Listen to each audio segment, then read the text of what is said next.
What up, YouTube? This is your boy Liger One Half of N Duo, and welcome to our next Endcast. As I got a slew of people as usual to talk about what the news of the week was, and we have some good news. Technically speaking, we have a lot of good news, and then we have a lot of trolling as Mr. Red Fox normally said. We got a lot of BS busting to do because one of my topics is basically the double standard crap. But other than that, though, let me introduce my guests in this for this podcast. I have, of course, starting from my left, I have Anderson Arcello. What's going on, Anderson? Oh, just barely woke up from the Halloween. Wow, you still in that candy coma, huh? Oh man, that could knock you out if you just like Red Fox said, like the candy coma could knock you out. I got too much damn Twix between my cheeks. Yeah. You guys actually still celebrate Halloween? I just don't get Halloween. Let me put it this way. If I'm handing out trick or treats and there's some extra candy left over, not celebrate Halloween. Yeah, I don't. I cosplay it, so does that technically count as celebrating Halloween? Are you wearing a costume? Yes. Look at this. I barely started, and you guys don't start the hell. Can I control my own damn show? Okay. Let's reel it in, gentlemen. I don't know what just happened, but you Nothing happened. Nothing happened. They already took off before I even introduced them. Wow. So with that said, wait a minute. Like you started it.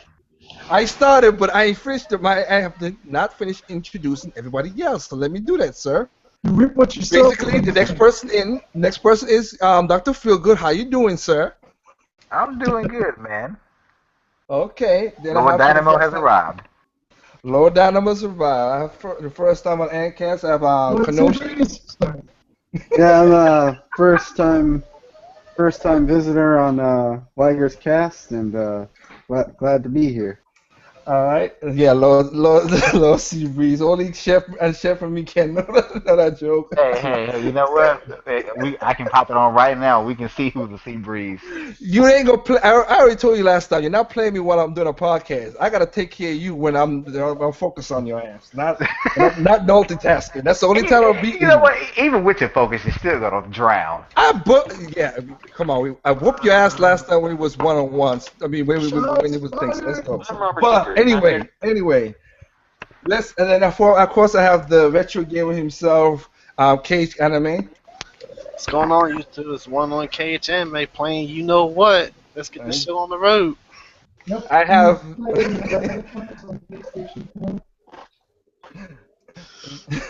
then we have, of course, Mr. Red Fox. It's me, Mr. Red Fox. I'm here to help bust some BS and talk about some business. And of course, longtime person and cool dude, the cool dude of the show, the HDH specialist, Mr. Shepard. What's going on? It's ADHD specialist. I'm not HD. I don't care about technology like that. You're HD because your brilliance stuns a lot of people when you do your stuff. Yeah, I admit I overwhelm people at times, but that's a different conversation. But anyways, jokes aside, ADHD specialist coming through. It should be an interesting conversation. Let's do this, people. All right, okay. Let's basically get the whale out. Try to push it out the room. Let's just get it out of the way. Nintendo releases their second quarterly financials, and as everybody who always predicts doom and gloom, I always say keep on predicting doom and gloom because the wrecking ship. Sorry, just have to say. Because they made profits. They sold games. They made money. I mean, as Red Fox said before we started, we could just sit there and just drop the mic and walk away. Yeah. Okay, but to be honest, let's break down some of these numbers first of all. I'll do the quick technical stuff now, and then I'll break it down to stuff that people will understand. The quick technical stuff right now is that right now, compared to last year's quarterly for at the same period and everything, technically speaking, if you go to Nintendo's IR page, as I always say, go to each company's IR page, Xbox, Nintendo, and Sony, and read. Please do. Don't just look at the highlights. But wait. Isn't reading for the mental? No? Reading is fundamental, but I know, again, people buy. No, you get a word fact just that. According to current society, reading is for the mental.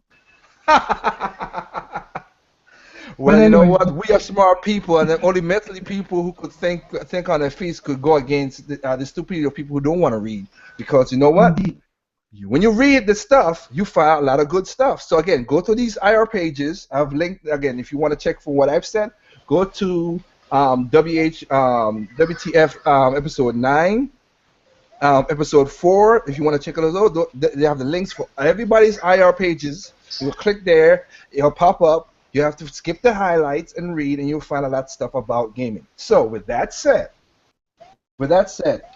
so far Nintendo is basically way ahead of their financial than what they are now. Excuse me. They're way ahead of their forecast is way beyond what it's supposed to be. By the end of the year, it might change because again, yearly, this is just the second quarter, third quarter, something could happen. Fourth quarter, something could happen again. We don't know. We don't. We have a couple games that are coming out, but again, it's up to people who want to buy them. But so far, their projections are on par, and they're not dropping nothing yet. They are basically a couple $100 million ahead of what is projected supposed to be, which is good. That's awesome. And then we still have DNA. We still have Pokemon Go. We still have the mobile sector that's now jumping into Nintendo's umbrella of games. So that's going to increase a lot more revenue for them. Okay, and before I even go further than that, look, as the same thing with the Wii U. Wii U is not the selling good. I understand that. My thing is this. I want the company to make money so they can make more games. If the console's not selling, okay. Again, we already know that PlayStation won the console war, hands down. 8th generation is won by PlayStation. I never cared about it in the 7th, in the 6th, Console or in was the a 5th. farce. I just have to say that straight up. But continue. No, but I'm just saying, I just want the company to make the money so I can make more games. So I can get me a next Mario Kart 9 or Mario Kart 10. That would be way better than Mario Kart 8 or Smash Brothers, whatever. That's the way I look at things. So they made money, and the thing about it that everybody's hearing about, I'm sorry, but they sold games, and that's the important thing. And the games that they sold, like the Wii U sold over a mil for the year, changing over, which is good for them. But again, the Wii U is not their strongest console. They never deny that. Neither the DS also has the DS itself is selling good, but to a different rate because the new 3DS sold almost 2 million in the same rate. But it's fractured market because people are still buying 2DS and the original 3DS. So, and they already passed the 55 million. We call it the 55 million mark for the 3DS, which is still good. But the attachment rate for both of those consoles are insane. Nobody, again, Sony and Microsoft would kill to have the attachment rate and the profit margin of those consoles, but they can't get it. And that's why I always point out when people talk about with the Wii U. The Wii U is 10 million going for 11 million, but the profits that console has made, PlayStation can't say it, Xbox One can't say it. It's just it is. So let's get into some numbers. Hurt some people's feelings with that. They just can't touch them. That's all it is. So let's get into some numbers. Let's get a little bit of numbers that people. I mean, one of them which is good is Mario Maker just came out last September 11th. Already close to 2 million sold. Yep. Not bad. Not very bad. People are enjoying it. I know I'm enjoying it.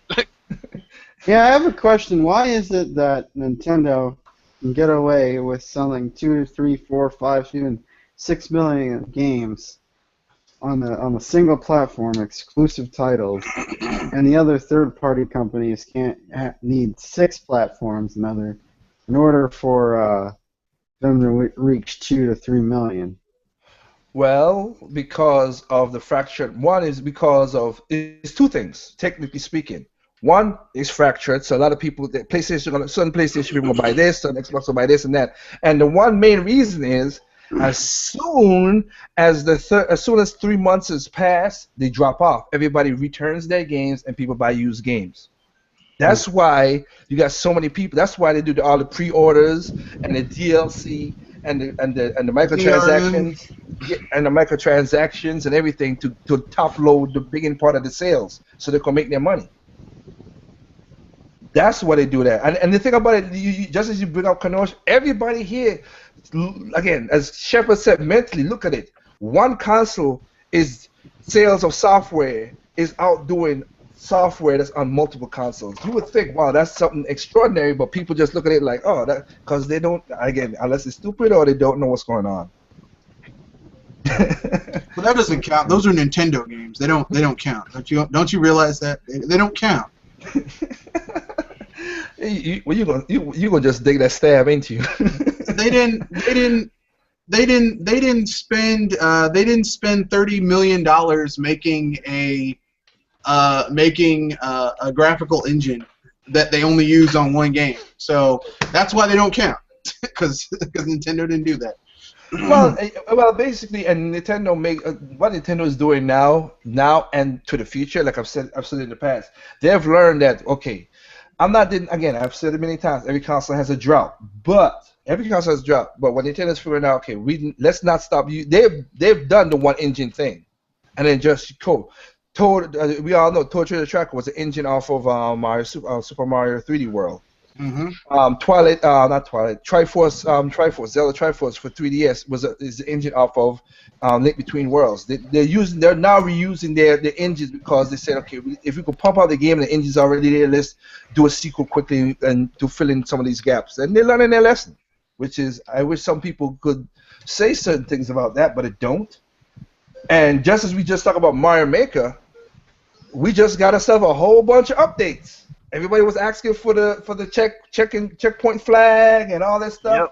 Yep. You got it. You got it, and you know what you got it for? Free. Yep. Was that free 99? You're gonna get it for free. So come, and then for people out there who kind of horrible about, okay, I don't want to play some of these guys trolling games.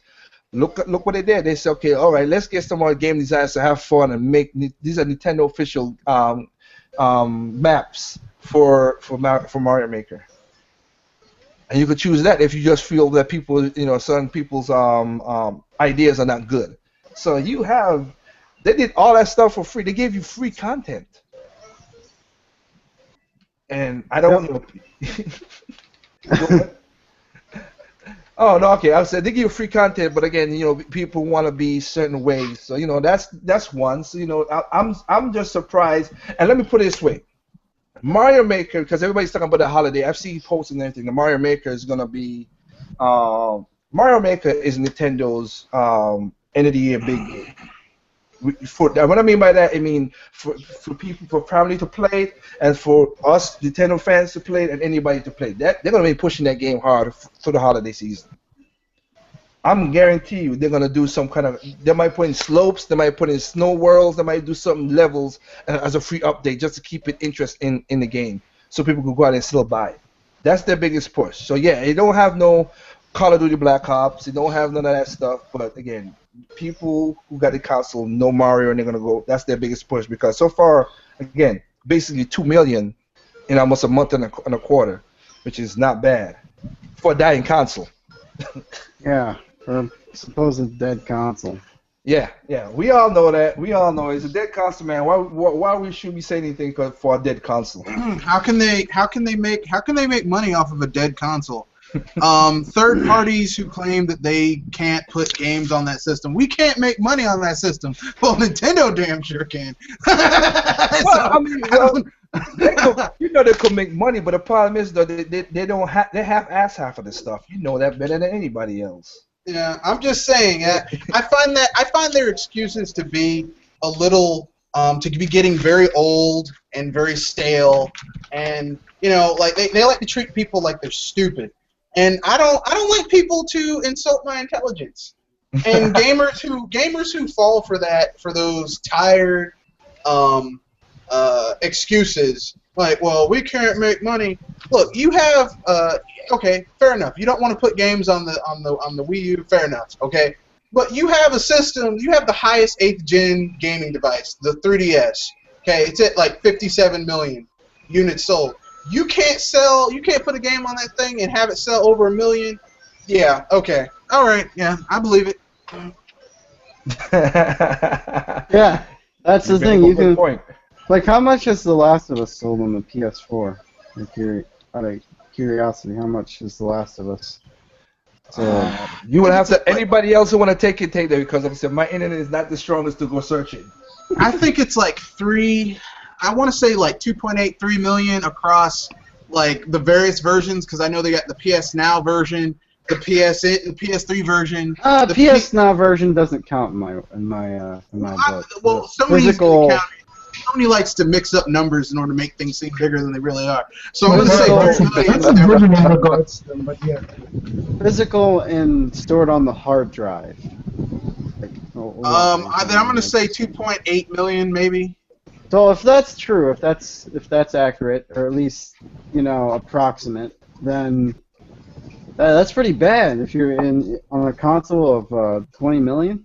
Well, it's more than 20 that, because you have to remember you're saying Last of Us. It's also on the PS3. Let's So say let's that. say It's numbers exactly. It's so basically on an install base of 125 million, and you've Yep. only sold a 2.8 No, or no, 2.8 being million to harsh. 120 million. Wait, stop. I don't know. Correct me if I'm wrong. Because like I said, I never say I'm absolutely anything. If I'm wrong, I'm wrong. But PlayStation 3, I don't think they broke 80-something plus thousand, did they? I don't think it sold all that well. I think So, so it could be less than 2.8. It could be like maybe a million. Yeah, so it's like no, they're more than that. Say maybe 1.8, 2 million million? between like 100 million consoles. 2 million. That's Okay. barely 2% of the overall user base. Yeah. That's atrocious. Yeah. But look, wait a second, y'all. Last of Us, it's a great game. It's a great game that only like 2% of the total install base bought, but it's great. Well, Game of the year, y'all. Game of the year. Well, I'm not fond of the game. Not to say the game is bad. I just personally don't like it, but that's just my onions. No, my thing with Last of Us is not, and then like I said, I think it's a good game. I don't think it's bad. The thing what Red Fox said too, which is killing me, it also answers your question, Kanoshi, which is the game came out, it made it's a little bit of money off of it. They re-released it, they remastered it. Then also they basically remastered a daggone DLC, expansion pack of the game. I'm like, that's how you milking that. They talk about how Nintendo milks Mario. That's milking one franchise within 2 years. Yeah. That's crazy. Obviously they didn't make enough money on it if they had to milk it. Well, the same thing from no, because a lot of gamers do, like I said, because of the game, because of the whole rent the game, trade it back in, whatever. Because look at Tomb Raider. Tomb Raider, when it came out, it didn't make money. It sold well. It was a great review game, but it didn't make money. So that's what they had to do. It sold 3.6 million, and Square dubbed it as a financial failure. Because it was too much money into the game. So that's why they released the definitive edition to make back, because you ain't got to do that much stuff to you don't spend that much money to change certain stuff in the game, and then you basically start making profits. Like now, look at Mario Kart. Mario Kart, with all the stuff they put in it, I'll be nicely and say I'll round up that even if Nintendo made and this is true numbers, you could calculate them yourself, but excuse me, I'm rounding up that Nintendo maybe spent maybe about $30 million on Mario Kart 8 just for everything. They sold basically Mario Kart is on its way to up to 6 million sold. Mario Kart has already made over let's even be conservative and say it was all not digital. If you count those numbers together, it comes up to about $280 million off of Mario Kart. So they already made their initial budget back, and from that on was profits, solid profits for Nintendo. Yeah. But then if you add in that like me, people like me who bought the game digitally, and you added the fraction rate, which is 20%, the adoption rate for digital games for Nintendo consoles is 20%. You add that in there, it's up to about 400 million. They made their money back, no problem. Other third parties can't do that. And that's why, what do you call it? The game that's sold the most right now so far is Grand Theft Auto 5.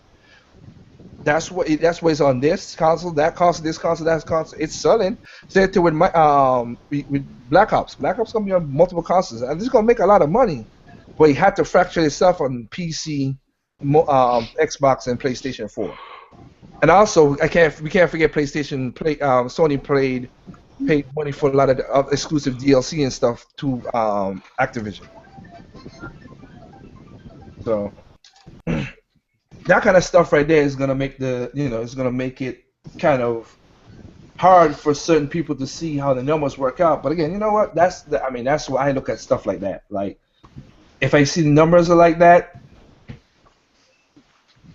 I can see if it's a fail or not. And most third-party games are being, like I said, everybody right now is buying a game, and within 3 months, people are selling it back in.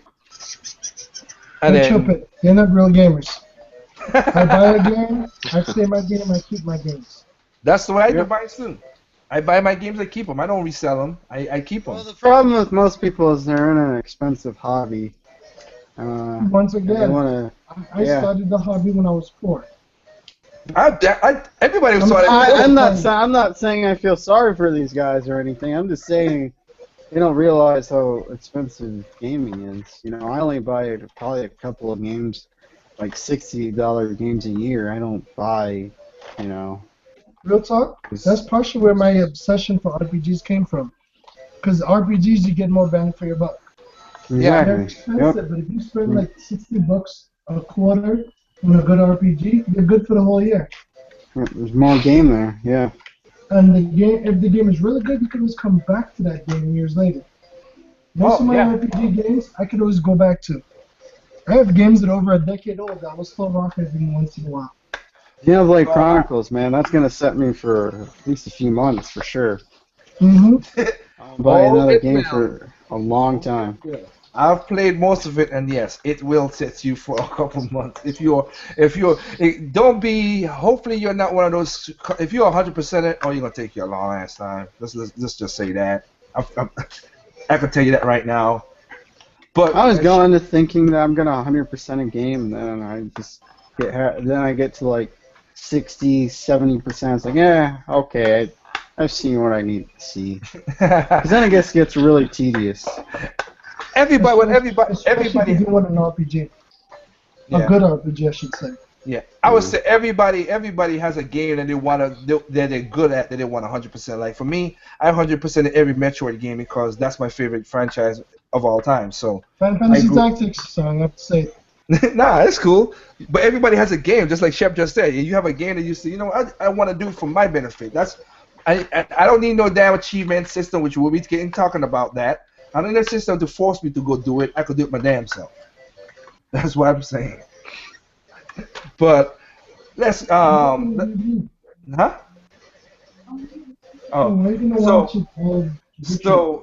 So let me see. Next, so we have, like I said, Mario Kart. We have Mario Kart on the Wii U. Also, it's hitting close to 6 million. We have Mario Kart going for 6 million. We have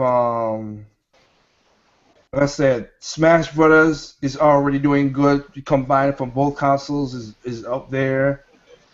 You have so even a game that was not even that could have been a DLC, and people and some people bought it, and like New Super Luigi U is up to 2.2 million. I mean, people just buy the games if you give them quality. They'll buy the games, and I wish a lot of people could see that, but they don't. They just get into their stubborn habits, I should say. So, I mean, I could go deeper on this, but I don't want to make this a really boring endcast. So I want to. Hey! it's never boring if the two goods are here. If you want to feel good, or you want to follow the good shepherd, you're in the right place. Alright? Whatever. I'm the one who hosts And it, so- the fox is on point too. He keeps things interesting too. I give him that. Okay, well, like I said, it's all numbers. And I'm going with Red Fox's point. Nintendo made a lot of money. That's good. That's all we gotta worry about. So you I muted it before I started talking, so that's it. They made a lot of money. That's all we gotta worry about. That's good. Oh my More God. games are and more games is coming out. Wait, hold Yep. on for a second, Liger. Yeah, You can hear me? yeah. Oh my God, my thing broke. It's supposed to be muted right now. And You can That's mute. why I muted you for a second because I could hear the background noise. I didn't want to bring your business on the air, man. You can mute us. You can mute us through the software. Yeah, you can mute me anytime. I'm just saying, I have a mute setting on the... This is like $100 headset I bought. Alright, Was it one of whatever. those? Was it one of those gaming headsets? Yes, it is.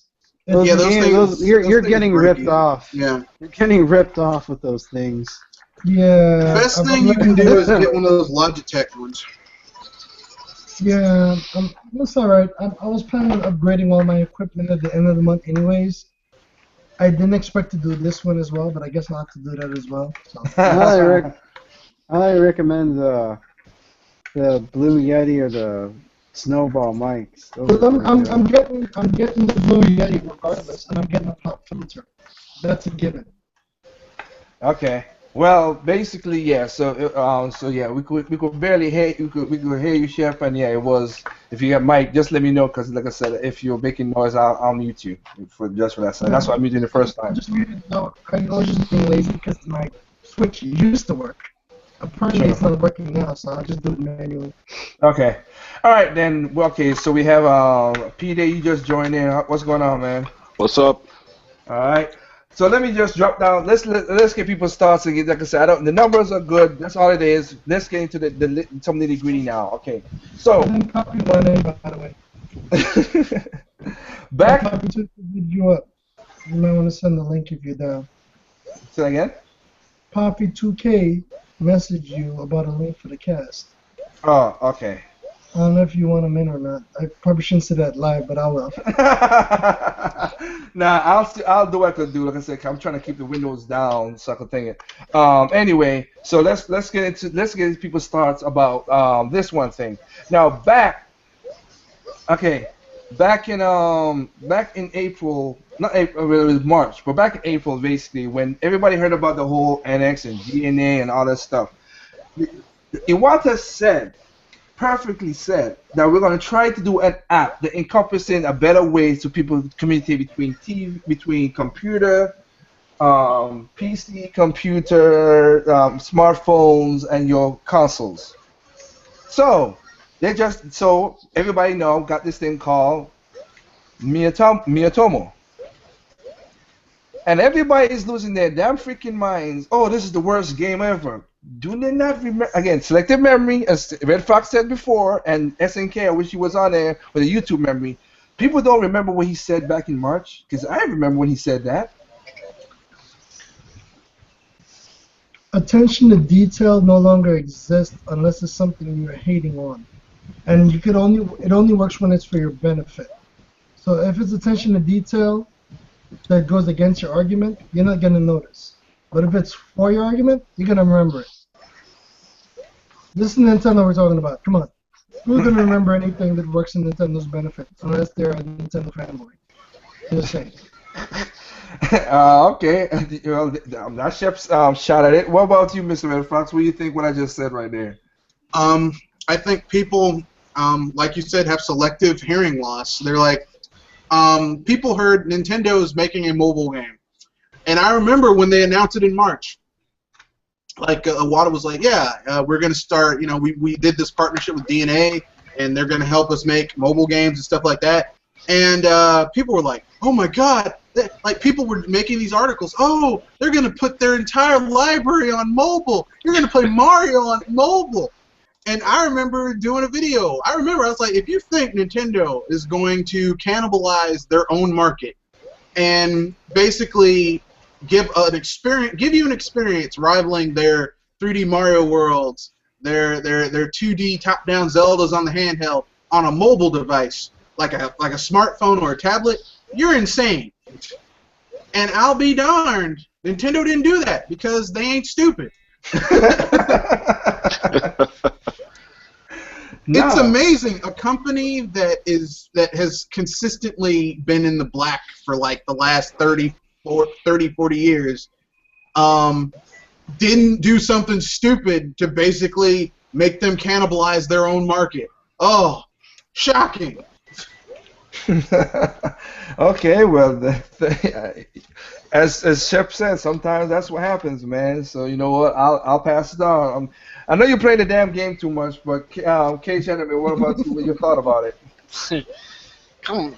Yeah, that's what I'm trying to figure out too. Like when they said that they were gonna get have a mobile game, people should know better, but unfortunately they don't. They're not gonna put no Mario, no Zelda, or no mainline Pokemon on no mobile. I mean, that's silly. I mean that'll hurt both console sales and handheld sales. So when Miyamoto got announced, you know, people shouldn't expect it. Oh man, Sorry, it's gonna be a my Mario game. OCD is inappropriate, but I have to do it. It's Miitomo. I speak Japanese. Miitomo. God damn it. Continue. Miyamoto. And yeah, people should know better, but unfortunately they don't. You know, the IQ of people when it comes to the gaming media now is steadily decreasing. Okay, well, you know what? That's your recollection on that. Okay, what about Ken? Are you there? Yeah, I'm here. Okay, what are your thoughts on that? What I just talked about Miitomo? I'm looking forward to it. And I'm a person I'm not that into mobile gaming. Period. And my wife is. Well, until I gave her a 3DS, but that's besides the point. Um, I'm looking forward to it because I can see Nintendo doing exactly the opposite of what everyone else is doing with mobile. They're going to they're going to make this game built around a mobile platform, not try to take a console or portable game and port it over to mobile. It's going to be strictly a mobile game. It's going to be built around that mobile platform. It's going to be designed to play the best way a game can be played on a mobile platform. So that's why I'm looking forward to it because it definitely looks very interesting. And even reading a little article about it, I'm intrigued. And as I said, I'm not into mobile games like that. Well, I mean, before I continue, like I said, I understand what you guys talking about the mobile games, but it kind of Red Fox started out what I was saying, which is I'm going off exactly what Iwata said about having a mobile platform that would link all together, and that's what Miitomo is. They already explained out that it's going to be like a kind of like basically a dang it, not a Witch. What the hell is the damn thing again? It's going to be basically kind of like an expansion to the Warawara Plaza Miiverse. Miiverse, with you go. Like you'll be able to say it's going to be kind of like Tomodachi Life, but not as in depth. It's just going to be your Miis. You create a Mii, and they're expanding the Miis. Okay, that's what they're doing. Kind of like where you got your Wii and you made your Mii, and it's like your Mii would like do stuff. That's basically what it's going to be. And I wouldn't be surprised if they make it so you can just import your Mii from your gaming systems to Miitomo, probably. Yeah, I think, and that's why I was saying that because he said that was going to happen. It happened, and people think of as you guys. That's what I'm saying with the whole games thing is that all you guys are correct about. Hope that they're not gonna make a mainline game on this thing. They're gonna make a watered down version, but. Again, I remember Iwata saying that's what he wanted to do with an app, and that's what Miitomo is. And again, people's like, again, the memory's like, oh, I don't remember Iwata said that. Huh.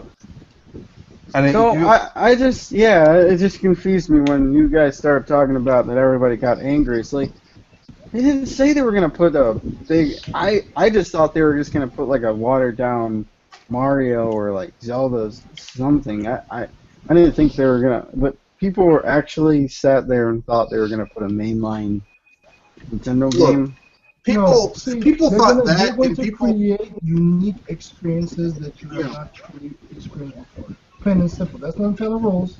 They might have more of the IPs in the future, but come on.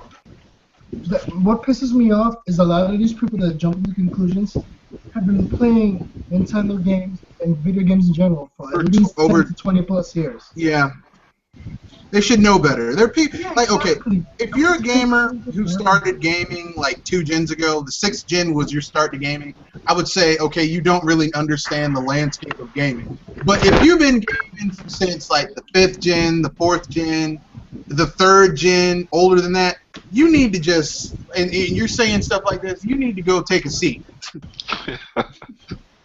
Have a Okay. seat, have a cup of coffee, take a break, maybe read a newspaper. All right, all right. So like I I've said, been listening to too much Dr. Trey. No, I'm just kidding. No, I didn't no. say they need to have that seat. I said they need to Oh. have a seat. Look, okay, so like that's Mitomo, right? It's gonna link into if you have a Facebook, it's gonna link into your Facebook. It's gonna, like I said, it's gonna link into your gamers play and everything else like that. So you know what? That is something. Is after it what this is gonna happen. It's happening. We wait until next year March for it's fully recognized, and hopefully we get into it. So. Right now, calm down. Don't put down your pitchforks and your knives before you go beating somebody up without knowing the information as usual. And take that seat, relax. So next topic basically is we got My Nintendo, which is their version of Nintendo Club that they're redoing. Now, even though we cracked jokes about it last Endcast about the whole achievement thing, and I still, to my opinion only, if people want it, that's cool. Me, I'm just buying the game for the game's sake. I don't achievements still don't put me towards something of a Permission grand. to interrupt. Go ahead. Ha! It worked. Sorry. Anyways, I'm just going to say this briefly. I'm not going to get too much into the topic. I personally can't stand the cheating systems. I feel it's full of shit on many levels. But it is cool to brag about stuff. I will admit that this is promising, and I'm actually very excited and curious about how this develops. That's all I gotta say. Continue, peoples. Well, it's according to what people for what I've seen, everybody's talking about. It's gonna link in to be kind of it's gonna take a little formula from Xbox, which is not bad too. That you could play games, get your scores, and you could put it towards purchases, the digital stuff or physical stuff. I'm happy they still have. I am one thing I'm happy about it is they're gonna still have physical merchandise. Of course, Nintendo America gets the worst out of it. I'm not gonna deny it. Japan and Europe, Japan mostly get the best, and Europe get the second, and we get the piss ant over here. I'm not gonna deny it at all. This is bullshit. I have to say it, sorry. It's pure bullshit. Games in the last couple of years, the majority of what's gone is weird. We deserve a level. I get it, that's your home country, but come on. Look at the state of records of the last decade. Majority of the best-selling games sell better here in the West. Real talk. Please Yeah. feel free to correct me if I'm wrong. No. The thing is when you have let's put it this way. I'll put a little business into this a little bit to what you just said, and it's not even correcting what you're saying, Chef, because you're 100% right. Most games do sell over here better than well, like I said, Splatoon is on par with us. Even that's the sad part in Japan. But anyway, I digress. Um, if you the more cool stuff that you could give, you gotta remember you getting this stuff away for free, and some of this stuff are really cool and expensive to make. You got a larger market that could that you gotta make a lot for, and you're giving it away for them, and then in Japan you have a very small market, was concentrated you could do it for. So that's a little business in there. Not excusing them for that because again, if you could if this thing is a way that you could do the points and everything system better, then we could make and then over like I said, I hope my Nintendo works way better over here this time. But I'm happy that they're bringing back the physical. A lot of people was talking about now that Nintendo Club is gone, they're not gonna do no more physical rewards. I'm like, who says this stuff? For the I record, just for the huh? record, I'm well aware of the facts you stated, and you know I'm well aware of it as well. I know you're just saying it for the people listening to the cast. Yeah. However, I just want to address that I'm not telling them to give us like the same over-the-top benefits. I'm just saying they need to balance it out in general. Take it down a few notches and be more equal across the board. That's all I'm asking for. I Yeah. mean, Yeah, and that's what. Yeah, that's why I say yeah. I'm not.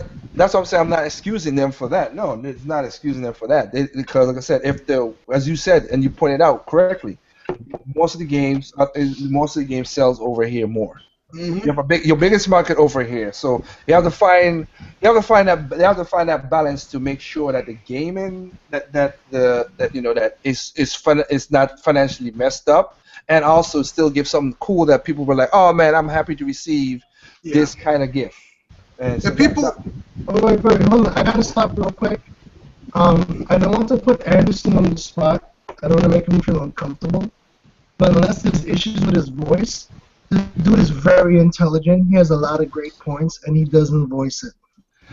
it's Translation: speak the hell up.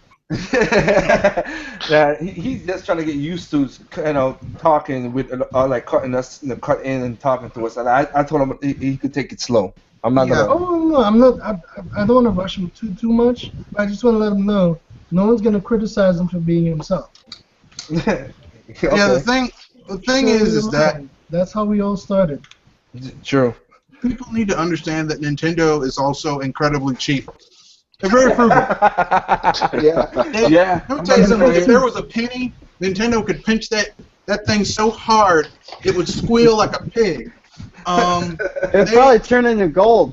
It'd probably they turn could into a probably gold do it. coin. Knowing Nintendo, they could probably do it. They've always been really cheap. They're very like they know where to spend money and they know where to cut back and not spend as much money. So that's just how they roll. Okay, yeah, that's true. Let me see. I'll pass it on. You know what? I'll pass it on to Anderson. You there still, right? Anderson. Sorry. Okay. What's your thoughts on my Nintendo? Well, it has potential. It's promising. I just wish that the timing was a bit better. Regarding that whole get rewards for how much you play. Because by the time it launches March, by then Xenoblade X would have been out for about 3 months now. Not to mention how many hours have been put into Mario Kart 8, Splatoon, Hyrule Warriors, Mario Maker, all of that. Okay. Well, I mean, I one think thing. people would go back to that stuff. I think they would, once that achievement system, people would rush back to Mario Kart and stuff for those goodies. Plus, it might become retroactive because I remember with the Nintendo Deluxe program, like once you registered for it, even for other games you bought, like if you registered those two, they automatically went to the Deluxe program. So you'd like look in there and be like, dang, I got like $80 worth of stuff in here.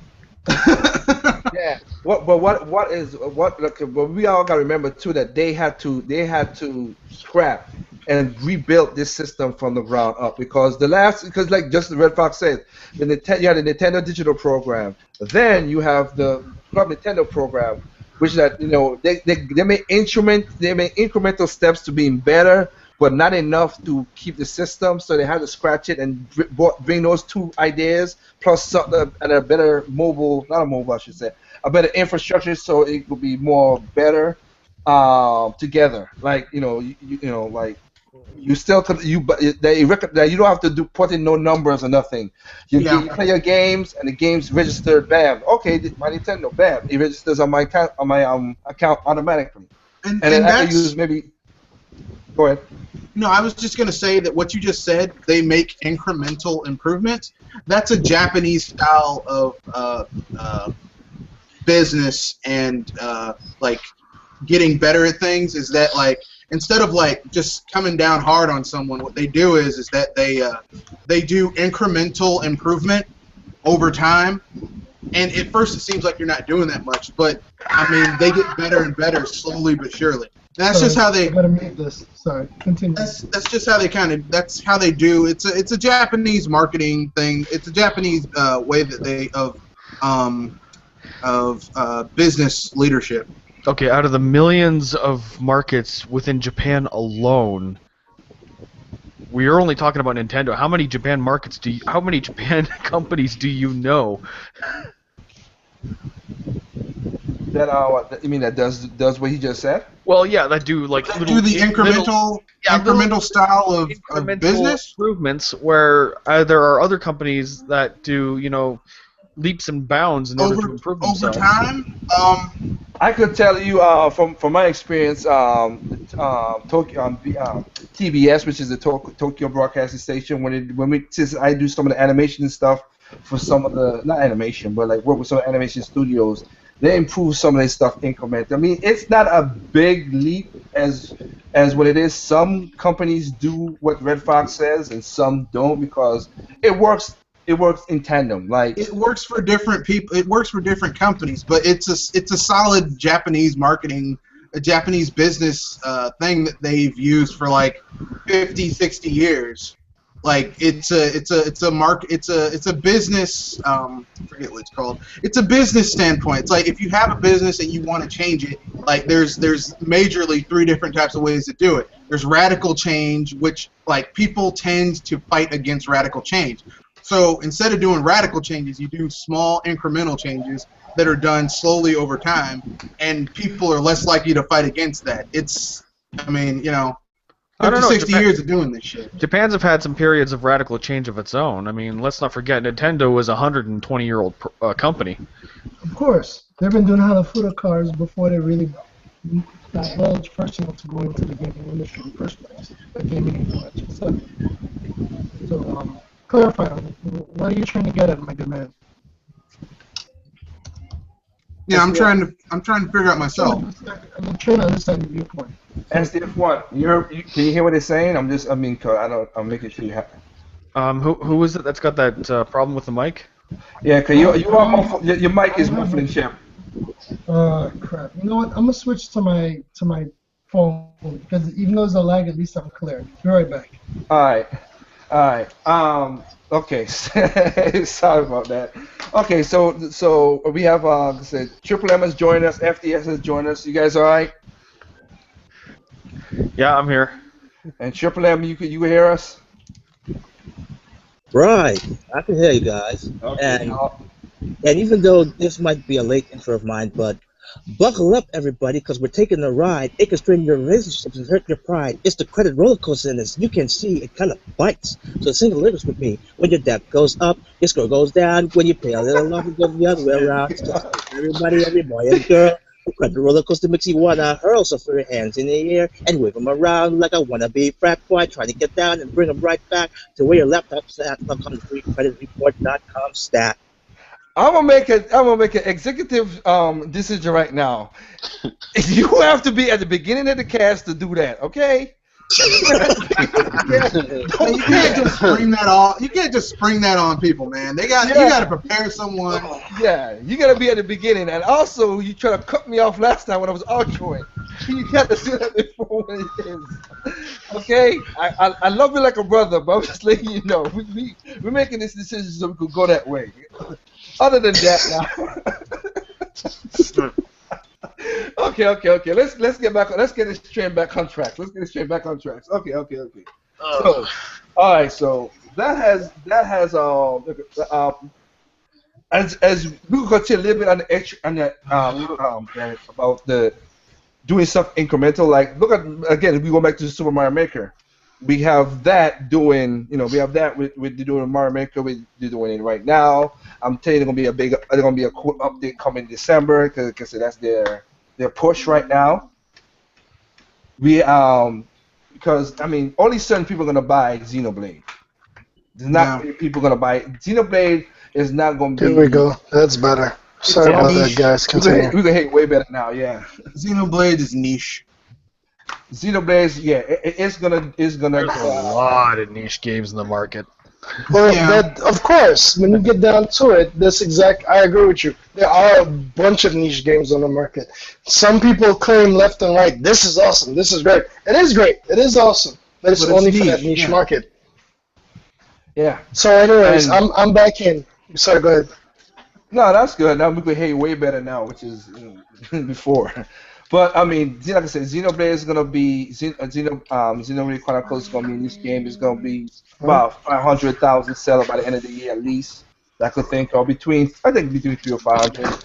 But again, Mario Maker is gonna be the out and out crowd knockout for Nintendo.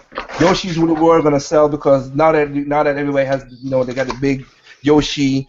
I could see them doing a little thing with the Targets and Best Buy and stuff. Gonna do something with that big ass Yoshi. I mean, I know why it works is because the aesthetics. The game itself has a very difficulty level, and based on its design, it pulls in the casual market more. Because I'm gonna lie to you, my girl and other people, that's perfect for them. Here you go, play the game. Look, oh my God, he's so cute. Exactly. Hold on, that Endo. Are you saying that Gojira is coming? Oh, my bad. We're talking about that giant Yoshi doll. Well, if you're talking about Godzilla, then we can talk about the GTR all day. But you're not talking about cars, are you? no, we're talking about cars. No. I'm here. I'm sorry. I'm confused. I'm hearing Yoshi, then I'm hearing Godzilla, then I'm hearing cars. I'm thinking, who wants to see a giant fire-breathing lizard with a tongue that leaps out at you while driving a Honda 6 or something? That's awesome, actually, because it's so weird. Yeah, It's kind of weird. I'd watch that movie. Directed by Yeah, Michael what Bay. the hell is this shit? Explosions Exactly. everywhere. I'll say, then yeah, you need, as I say, you need explosions if that's the Is case. this going to be like a new HD version of Mario Kart where you got Oh my God, I didn't even think of that. That's genius. If it's gonna That have is so Michael genius. Bay, it's gonna have Megan Fox bending over a cart. Okay, we ain't well. No. No, we don't need that bad actor. And then it could randomly transform into stuff. Yeah, we don't need that bad actor in that. Now, leave her alone. We don't need her. She already done messed up 2 franchises. I don't need her to mess up no more. I don't know. Teenage Mutant Ninja Turtles seem like a complete success. I know you're joking, and you are asked for saying that joke. I'm upset because they did that on my freaking birthday. I'm sorry. Well, now I gotta wait for Yoshi and the three-headed Koopa to come out in theaters. I have to agree. I have to agree with what Induo said. Is that Xenoblade Chronicles X is going to be kind of a niche game. I think it might hit 500,000 in the first month or so. It's definitely going to sell well enough because there's no competition for that game. So I think it's going to hit maybe 1.2, 1.3 by March. By the end of the year, end of the fiscal year. See, what pisses me off, and this is the biggest beef a lot of Nintendo haters have, and I'm with them. Nintendo did a shitty job of promoting the Wii U. Yeah. They really did. Because a game like Yoshi Woolly World would pull in a ton of casual gamers. They would easily sell 3 to 4. They would have been able to sell 3 to 4 plus million of that game easily. That should have been the casual gamers would have jumped right over that. I don't think it's so much a bad marketing thing as it was just if you look at the Wii U's hardware. While it was a capable system, it's just the hardware was so whack in its construction. No, incorrect. It depends on it comes down to the programming because if you know anything about, I'm sorry. Go ahead, please clarify. I'll let you finish your statement. No. I was gonna not you. I want to hear what the good man, Master Race PlayStation. I don't know what his name is. SDF. Joshua. Nah, I mostly call it SDF1, just the main thing. Okay, SDF1. Please clarify your statement, my good man. So, well, how to put this? The Wii U's I was reading charts about the Wii U's architecture, and it was. Well, if you look at it, it's the black sheep out of the big three when it comes to how easy it is to program to make games. You look at the Xbox and the PlayStation; they're both using this cheap x86 crap that they're using right now. which Incorrect, and I agree with you. It's easy to program, but I agree with the fact that it is not as. It's not easy to cheap. program. It's not cheap. It's easy to program, but it's not So let exactly me ask cheap. this question: is it easy to program for, or is it easy Yes, it to, is. or It's is it easy to shove port. their It's codes? it's easy to port onto games the using system? x86 architecture. It's The easy Wii to U, port games with x86. yeah, the Wii U's architecture is basically a hybridization in terms of programming of the Xbox 360. These And same say, if you could developers who program are for the claiming Xbox 360, these you could do it. developers who are claiming, oh, it's hard to put a game on the Wii U. You had no problem doing it for the Xbox 360 last gen, so don't hand me that. What it is that they have to divide their resources. Their resources are only given so much money to put games Exactly, on. and So they that's got the why I agree with PS4 them and on. the Xbox One. Microsoft was money hatting a lot of these. Now they aren't anymore. So they're like, we have a limited amount of resources to put this game on something. So we can do the PC, which is basically giving you a stripped down version of what they're using to make the game. The developer, the workstation, what they use to build it, and then we can strip it down even more to put it on the PS4 and the Xbox One. That's the issue. It's not that it's hard to program for. It's about resources. okay, well I'll stand corrected. I was just reading the on paper stuff where it had like 3 cores all at different clock speeds, and I'm thinking, what the hell, you know? Well, okay, I'll put it, let me put it this It's way. a misunderstanding, and I understand from the general standpoint that people tend to misinterpret, and that's perfectly fine. My whole standpoint. Oh, sorry. Go ahead. No, okay, SDF1. Because I'm okay. Red Fox, Shep, and SDF1. We all saying is integral part is good. What basically, let's break it down simple so everybody who listening know now. The Wii U is the easiest console and the cheapest console to develop for. No ifs, ands, or buts about that. The problem with the Wii U has is it's the hardest to port because no third-party publishers want to spend an extra amount of money to redo the game up from ground up. That's why they do porting from x86 from the PlayStation from PC to the Wii U and Xbox so easily. You still have to optimize. Doesn't because it's a down port. You still have to optimize because again, we had Tetris Ultimate. We had Tetris Ultimate on PlayStation 4. It was running at sub 10 frames per second. We had Street Fighter 5 when it got ported on 5.4, got ported over. That was running sub 10 frames per second because it wasn't optimized for the system. Publishers just don't want to pay the extra money. So if they don't look at the cost benefit, they say, okay, we got to redo this game for the Wii U, and they're not going to make the money. Some cases they can, some cases they don't. But each publisher look at it that way. Then that was the hemorrhage for the Wii U. But there are games on the Wii U that you can create because one thing I give it to IGN, Pierre Snyder of IGN. When I was listening to NVCast, when somebody tried to say something and he stated exactly what I'm thinking, a lot of people who mess with some of these games. When Jose Otero was saying, well, how come all these third-party publishers can't make the game for the Wii? And Pierre was like, no, you can't say that because you got people like Fast Racing Neo, people who make Affordable Space Adventure. They don't have nowhere to budget as most of these third-party publishers. But if their games are optimized and run beautifully on the Wii U. Yeah. No, I agree. There are some games that look very good on the Wii U, and I guess I was trying to tie this into the whole, the leaps and bounds or the incremental changes that Japanese companies what we were talking about earlier, and I was thinking, the change from the GameCube to the Wii, that was not an incremental change. That was a pretty big leap as far as. No, that was incremental. That was incremental in power, but not in the vision of doing wireless. But I want to go, guys. Sorry. It was a big leap in input. Yes. The power was not. The power was just the Wii just had a better optimized system than the GameCube. Yeah.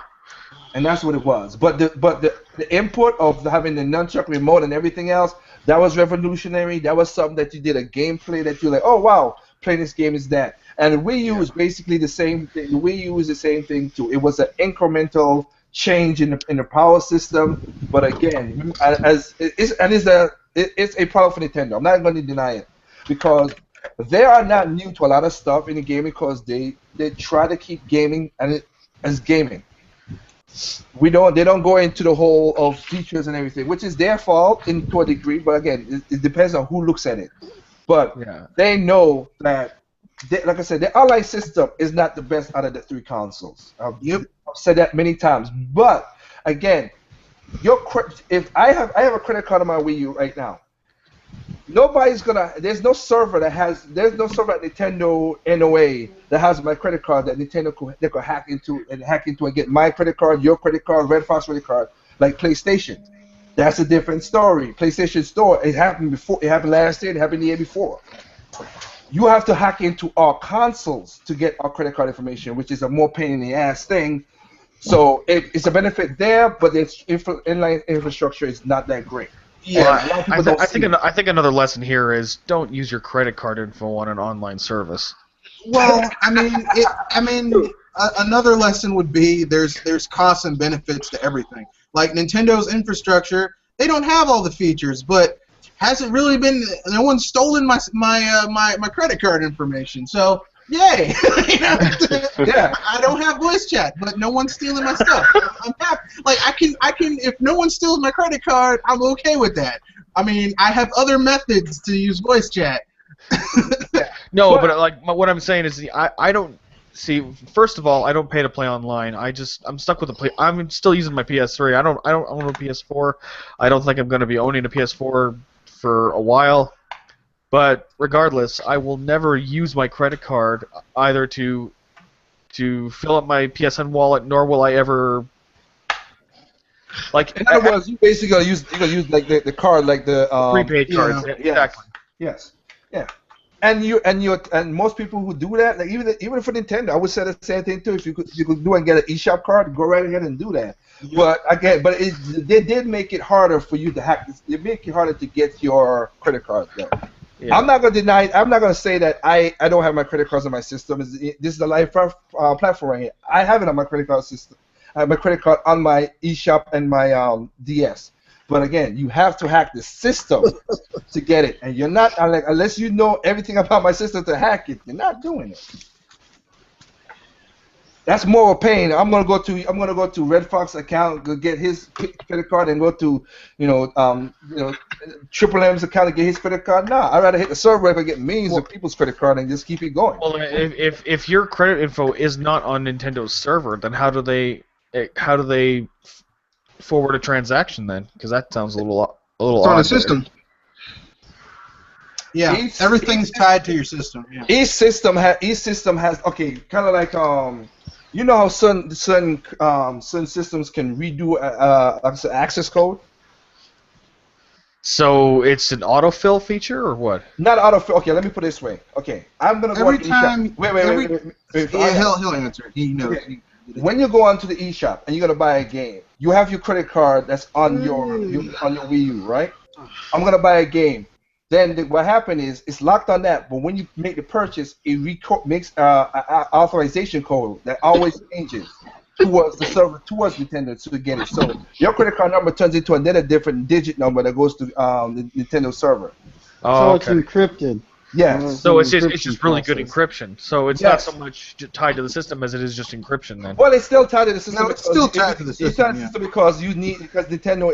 If I lose my Nintendo, if my Wii U breaks, I gotta call Nintendo if they give me a next Nintendo and get all the system and all the games I have and all that crap. So it's tied to the system in that way. But it goes to what you just like you said, it's the encryption. Yes. So my card is on there. Oh, sorry. Okay. Go ahead.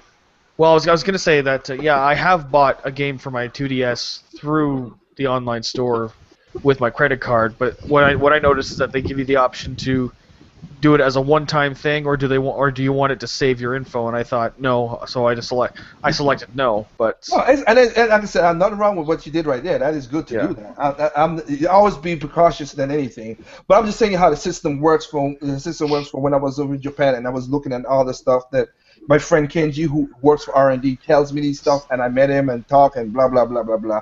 I'm not gonna bore you down with all the other stuff, but that's a benefit cost right there. And like I said, the infrastructure is not that great for like Xbox. Xbox Live has the best internet to the consoles. I'm not gonna deny because they are a software company. They know how to get if their system get a DDoS attack or something like that, their system's back up quickly. PlayStation, no. And sometimes when PlayStation fixes the hack, they break people's consoles. And that's been in their IR pages. You can go to the Sony IR pages. and check it out how much people have they constantly been bricked when Sony tried to fix the problem that they created, and Or you get your money stolen and they're like, we're not gonna pay it back. No, they're like, we'll pay you back, but here's $500 of Bring that up. Sony PlayStation credits. It's like, but they stole $10,000 on my credit card. Too bad for you, buddy.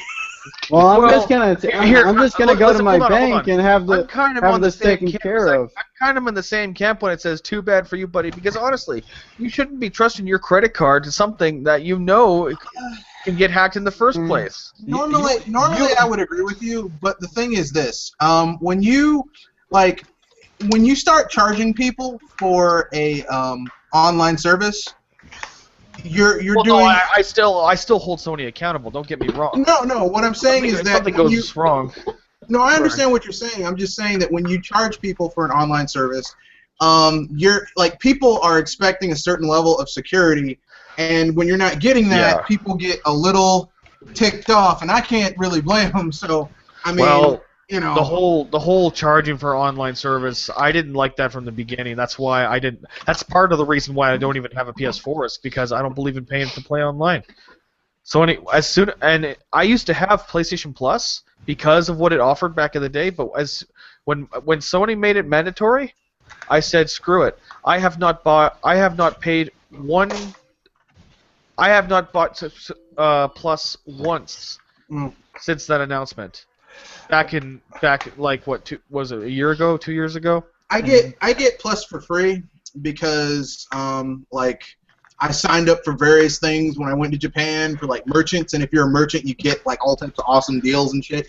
So I get like I'm constantly getting like 3 months of PSN Plus and all that stuff. So like whenever I hear something good's coming down the pipeline, I'm like, yeah, I think I'll use one of these cards they sent me, one of these codes they sent me. Yeah, I'll say this to you, SDF1. What you said right there, technically, you're right, and I've said, and we've said it here. You should not put your credit card to that system. I don't feel where people's coming from, but again, we're in the age of people just want to do simple and easy shit without doing any more work no more.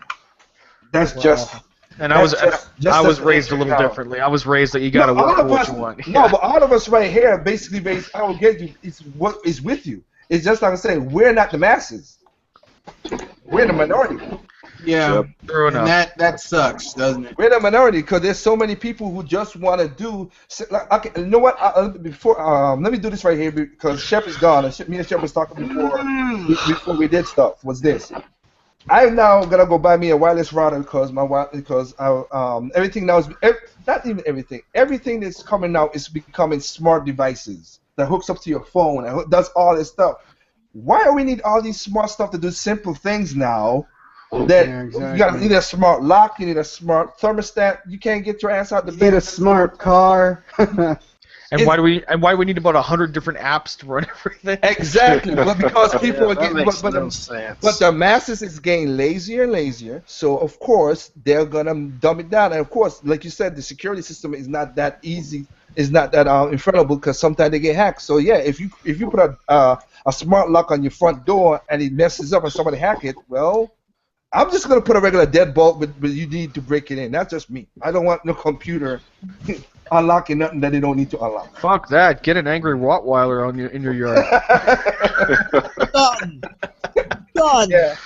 Yeah. That's too far. The only time I would have a security system on my house is if I can have like a turret gun at the front, so like anyone trying to. So I won't put real bullets in it. I'll put sleeping darts in it, so I can actually see the perpetrator and just get them thrown in jail. What if the person's allergic to narcotics? Well, they die then.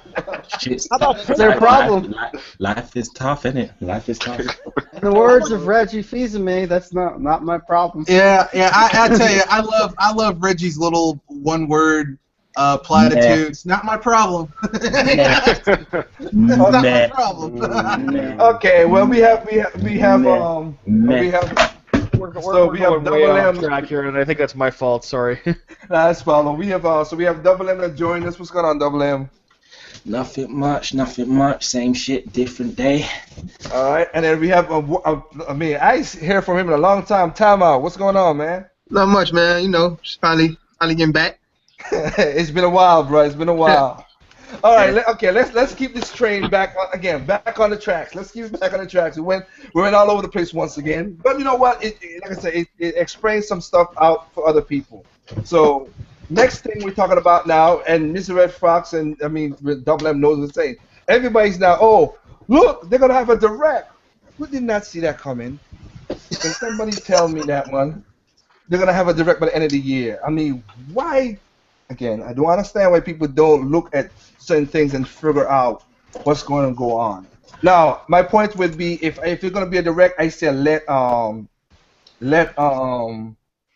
should I say this? Let somebody like Bill Trennan do it because Yep. he has a warm style that people could connect to. Let Bill Trennan do it because like I've said it before. Like Iwata was not Iwata did a lot of the directs in America, but in Japan he didn't do a lot of them. They had other people When doing. did when is the direct? Is the Best thing I would say is look for it before the Black Friday.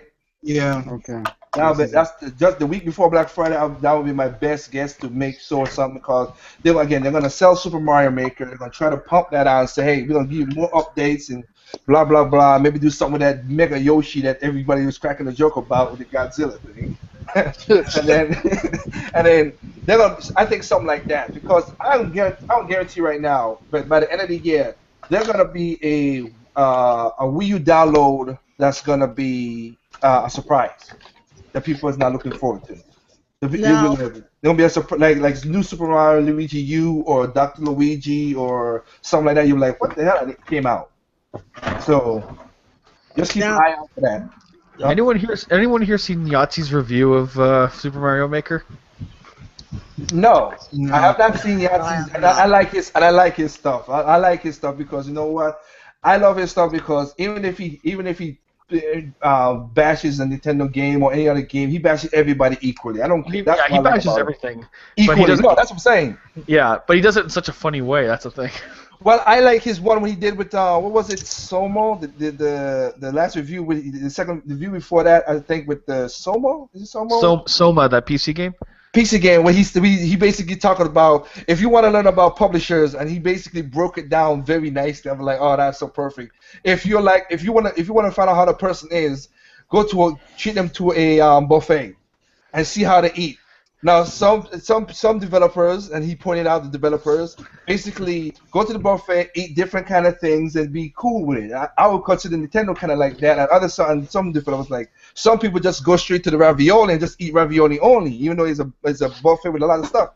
He said that was Ubisoft, and then some people go there, get the food, and they try to resell it back to you. EA. And he pulled EA off the screen like get the hell out of here. So he's a funny guy and I like his you're right SDF1 I like his stuff. I'm up to him. He's a great channel for anybody out there. Basically he's the escapist, but Yahtzee's a part of the escapist. So you know y'all gonna go check him out. He's a very funny dude. But now, go ahead. now, I actually wish the Good Shepherd was still up here because he did mention something about this direct on Games at Large. That he said that Nintendo should need to do at least 2 directs, and yeah, he was probably jesting because 2 directs in what, in almost 3 months. If it's like that, then you're going to have 2 small directs instead of just a one big grandiose. I don't. Like I said, right now, I think everybody's just looking for direction of what Nintendo is doing for the direct. So right now, I would say just get one big one. Talk about the holidays. Talk about Mario Maker updates coming up, something like that, and a special games coming out in December in case people who don't want to buy the niche game. Some on the Wii Shop, something like a WiiWare, something like that, and degenerate until they get to February, go get Star Fox out. That's Heck, even the probability of unannounced games that they've said. Again, the word is probability, not fact. yeah. So go ahead. Wasn't there supposed to be a sequel to Eternal Darkness that was supposed to come out? No, that got No. That got put on hold. That No, was a that was- tragic. that no, was- that's not on hold. That was that Dennis Dyack stuff that it got all shady and canceled. Yeah, it's on. It was basically went for Kickstarter twice and it didn't get funded. And like I said, I respect Dennis Dyack. Some stuff Because if there was an HD remaster that actually deserved to be made, I think Eternal Eternal Darkness. Darkness would be. I agree with you with that one. Eternal Darkness. Well, like I said, it wasn't what they call it. Eternal. I forgot what they called it. Where the prequel was gonna be. I forgot what it. Eternal Sun. Eternal something. Dang it! But it was he wanted to bring the game up, but again he couldn't find no publishers to take it on, and then he couldn't find he tried to kickstart it twice and it didn't happen. So it's just one of those things. And his studio, Silicon Knights, is not as strong as it used to be back in the day. Yeah, it's a shame because even though I'm not a Wii U owner, I was looking forward to seeing that game come out just to see what it was like. Well, the game was gonna be not on Wii U. The game that when he did Kickstarter was gonna be on PC as well. So if you had a PC, you could have go get it on PC as well. So if you didn't have Then a it Wii was U. going to be on the PS4. Then it was going to be. I it was never gonna be heard that. No, the Kickstarter. That's what the Kickstarter had it for. No, it was one of the. That's what I say. You go back and check the if the Kickstarter. If you have phantom pages of the Kickstarter, sometimes Okay. you could see that the phantom page. But when he first brought it up, he wanted to put it. He wanted to put it on PC and Nintendo. And then you're right, Kanosh. He wanted to as a not extended. What do you call it again? What do you call it? Goals? You know, a stretch goal. Yeah, a stretch goal to put on the other consoles. But he wanted to keep the cult feature of that. All the people on Nintendo played Eternal Darkness. So, that's what he wanted to do. So with that, and speaking about that, like I said, I'm trying to keep this before we get into other topics. The next one to go into is we see a next double standard of people bitching. Everybody's angry for Nintendo for what do you call it? For two games really, for dumbing down, for basically censoring Xenoblade Chronicles with Mimo's game, and also Fatal Frame because they didn't put in the sexy thong. What the hell that is? Really? The thongs, the bikinis. No, what they did is that they changed the thong for a 13-year-old girl into an actual bathing suit. Because, you know, here in America, it's totally an in thing to look at a 13-year-old girl in a thong. I'm being facetious, by the way. See, I'm okay with sex appeal in a game, not for 13-year-olds though. That's where if you're gonna put sex appeal in a game, give it some substance. Give it a reason for it. Don't just flaunt it because it's there. Yeah, that's the thing that got me is people are complaining. They're like, I too. I'm like, you realize this is I mean, I know this is a fictitious character, but it's a 13-year-old girl. I mean, come on, man. Well, Jesus. I mean, my step is not even that. We are talking about Nintendo NOA. Yeah. They've been censoring stuff since the NES. What makes you think they're not gonna censor that? For some reason, I have no idea. That's all. All I got to Because say is remember- this. You spoony bard. Because look at Bayonetta. Bayonetta came out. You don't see no naughty bits. You see a naked shadow. You see the skin. And she do sexual poses. Don't get me wrong. To be fair, none of the other Bayonetta games actually showed anything. Yeah. No, and that's what I'm saying. But here's the thing, though. But but let's go back when that game got released. How many SJ Warriors and everybody else came out bashing Nintendo for stupidness like that, letting it go? Yep. A lot of people came out about, oh, she's not a strong woman. Nintendo just. I'm like, what the. You can't win with nothing. You don't see nothing, but you still because she grinds and she got a crotch shot. You go over the board. So what do you expect now that this 13-year-old girl walking in the bikini and like, oh yeah, Nintendo's gonna let that go? No. And never forget, Bayonetta was designed by a woman in the first place. I know. That's the funniest thing about all that arguments and junk. But That would be great. I would love to see Anita Sarkeesian interview the creator of Bayonetta. What would be hilarious to me is about all of this is that people don't seem to understand is, I mean, yeah, it partially could be Nintendo of America, but I mean, I'm sorry, but I really don't want to see a 13-year-old in a thong either. And they'll censor some stuff and they'll censor other stuff. Like, because don't forget, this is the same Nintendo of America that gave us Conker's Bad Fur Day. And the definitive version of that game, the uncensored version of that game, is on the N64. True. Could you imagine Anita Sarkeesian? You know, there's this whole big deal that she's interviewing the creator of Bayonetta, and the creator walks in with a Bayonetta costume on. I've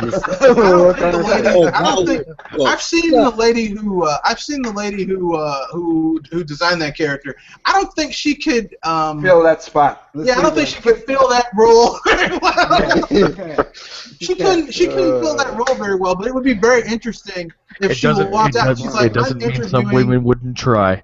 It would be funny if she was like, I'm interviewing the sexist, chauvinist creator of Bayonetta, and this woman walks out. She's like, yeah, I created Bayonetta. Oh, snap.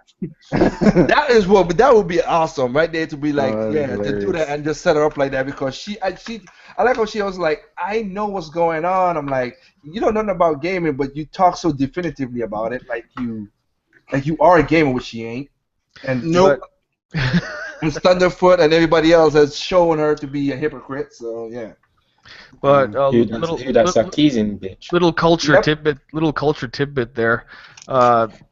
As offended as everyone was about the girl being 13 years old, that is technically the age of consent in some parts of Japan. Oh yeah, look, I didn't say it wasn't. I'm just saying I know that's a part of Japanese culture. See, that's the thing. See, the people who are saying this, they're like, that's a part of Japanese culture. That's cool. But here's the thing. Weird. I was raised. I know it's a part of Japanese culture. I'm not. But that's just, I couldn't imagine. Dude, we're talking.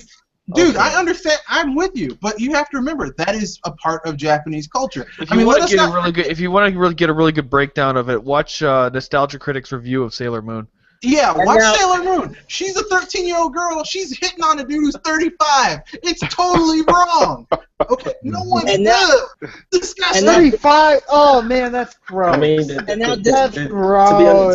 To be honest, people should know this just from if they've seen any Japanese like manga or anime or even the hentai. Like, I mean, come on, you're talking about grown men that's fucking girls that are like still in school. Well, I know not what this hentai that you speak of is. I'll be quiet. And yet you play Bayonetta. I will not speak. I know nothing. And stop lying. I know nothing about that. What I will say is that Japanese culture, there's this thing where like you'll have young high school girls going to karaoke bars and junk, hanging out with grown ass men. Don't go on like you weren't checking out the hentai in the search engine in school, fam. No, I wasn't, because my school had blockers. My school did too, but it didn't stop Google. Yeah, but there's this thing called proxy servers. Yeah, we didn't. Our school also did not have, only had internet on like 3 computers. So, yeah. I like how you guys I'm letting you guys in and y'all derating my just take it out. We were talking about how niche a game was and why people were complaining about it being, censored. Because they're outraged. They're like, how dare Nintendo censor a 13-year-old girl from having a sexy swimsuit? But then this also falls in the whole culture clashing thing, which I kind of had a deep discussion with someone else on Google Plus. But even though I would love to agree with his sentiment, but this is not a fairy tale world we're living in. And also speaking about the culture clash thing, I want to go on Fatal Frame here, because just because that game is mature, almost say somewhere around NC-17, close to rated R, but no, I digress. But because that certain protagonist is still underage by 1 year, for some reason the Americans would go, bat done crazy about that. Hold on. Is this swimsuit fiasco? Is this in a Fatal Frame game? Yeah. The one that just came out. The Fatal Frame that's on Wii U, they changed some of the outfits. In the European and Japanese version, they're like skimpy, and here they switched them out for Princess Peach in the Zero suit. Never mind. Now here's the thing: the Princess Peach outfit. Wait. What the hell is the creators of Fatal Frame doing? Well, the creators of Fatal Frame have no say in it because it's not owned by Nintendo. Nintendo's owned Fatal Frame for the last, 7 years, 5, 6 years. It's theirs. They own it. No, what I mean is, okay, so other versions of the game are skimpy. That's the fact that they're Fatal Frame traditionally has been. It's eye candy. Yeah, I no, understand. Fatal Frame was never eye candy. It was a horror game set in Japanese Village. There was never any hints at over sexualization of anything. Well, these characters in this one have eye candy. The only reason why the European version probably still has the skimpy outfit is because legal age of consent in Europe is 2 years younger than America. I'm just curious where the whole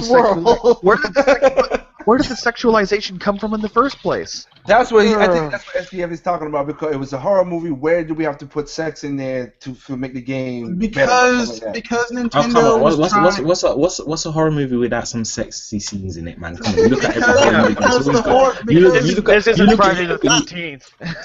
We're talking about the business. Nintendo was trying to make it appeal to a wider audience, because horror games, horror genre of games have the niche has been getting smaller and smaller and smaller over the years. That's true. So that's because every horror game. So now you want to. That's because every horror game they bring out, instead of making it scary, they give you some badass character with the biggest guns and jump scares. Mm-hmm. Well, they tried to open it up by adding little costumes, like the alternate costumes for the characters. Like all the characters have alternate costumes. For the two girls, there are 3 characters. There's a dude and 2 girls. The girls can wear skimpy outfits in Europe and Japan. In America, they got Zero Suit and I think Princess Peach or Princess Zelda alternate costumes.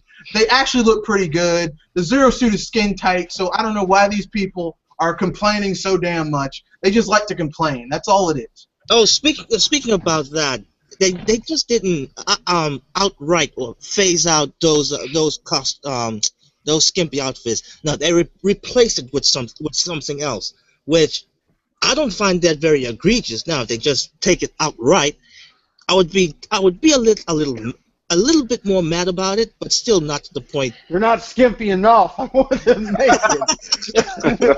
Oh Lord. Okay.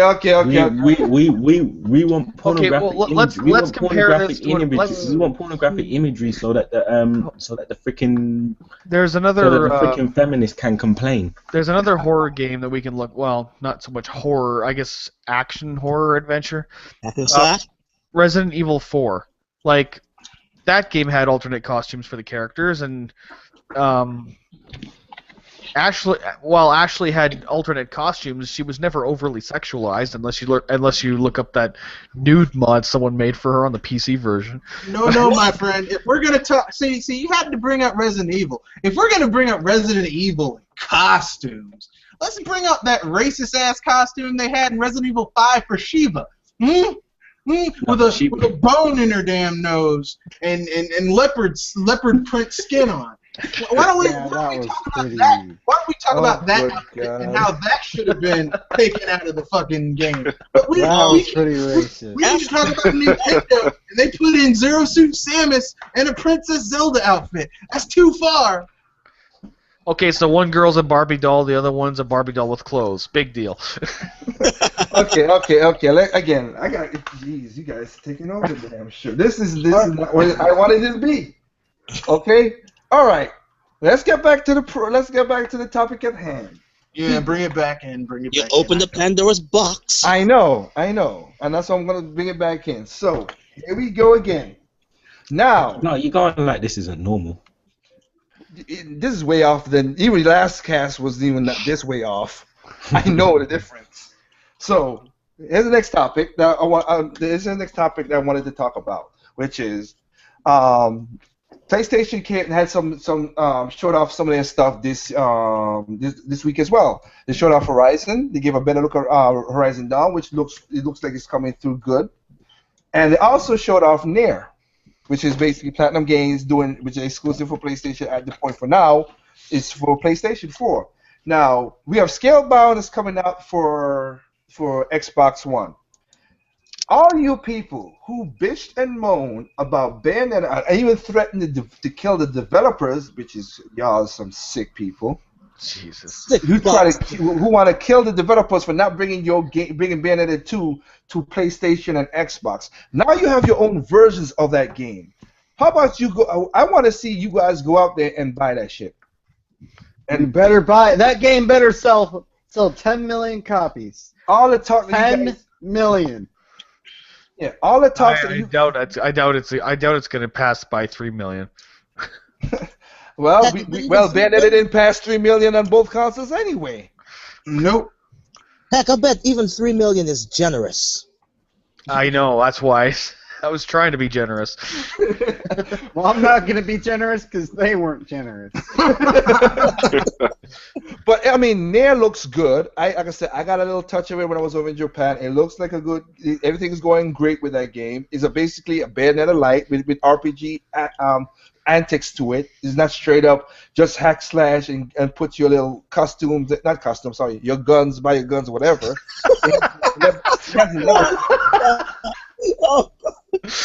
It has the level systems, but again, Scalebound is the same thing too. We're having a dragon. Like I say, it's like How to Train a Dragon, but for Xbox, with Hideki's style to it. But there are games out there. There's the games there that you guys asked for. I hope I see those games sell 1 million, at least that, for all the talks that you have. Because Sunset Overdrive, which you guys wanted something different, came out and nobody went to buy the game on Xbox. So speak with your wallet. And if you don't do it, then I don't need you to hear it on some YouTubers I've seen. I don't need you to say anything more. Shut the hell up. That's my stance on that. Well, you're right, but you know that's not what's going to happen. These games are going to come out, and they're going to get hit by the platinum curse. Excellent game, sells okay to abysmally, and then people are going to be like, why didn't this game sell? Because you people complained, you got what you wanted, and you didn't buy it. Simple. Why didn't this game sell? Because I don't buy games from people who made that atrocity called Metal Gear Rising. If you say so. I like Metal Gear. Well, everybody's taste is different, but I like I said, Metal Gear Rising is different. I heard it was different. Good. It was Bayonetta with a penis. That's all it was. Well, I guess that would be good, wouldn't it? But I was gonna say, but it goes the same way with Bayonetta was Devil May Cry with breasts, so. Yeah. Yep. Hideki's style of action and Platinum style of action is pretty good, but like I said, my point is still, I hope these people buy the game if they want to, if they want to threaten the people with their lives to bring in Bayonetta in the first place. Then hey, buy the game. So that's my point. I think anyone who threatens another person's life over anything, especially like video games, like. If you're threatening someone's life over someone else's life, like if they're holding hostage and shit, like, yeah, I can see some conflict going on there. But a video game? You have no life if you're threatening people over a video game. No life whatsoever. You are this guy eating curly fries, sipping, 2-liter jugs of pop through a straw, sitting on a beanbag chair. You have no life. You are just a bane of existence to your mother. I know where you get that from. Know what? The ironic part with that, I thought I have no life, but it seems like I do have some brain cells that hasn't been fried yet.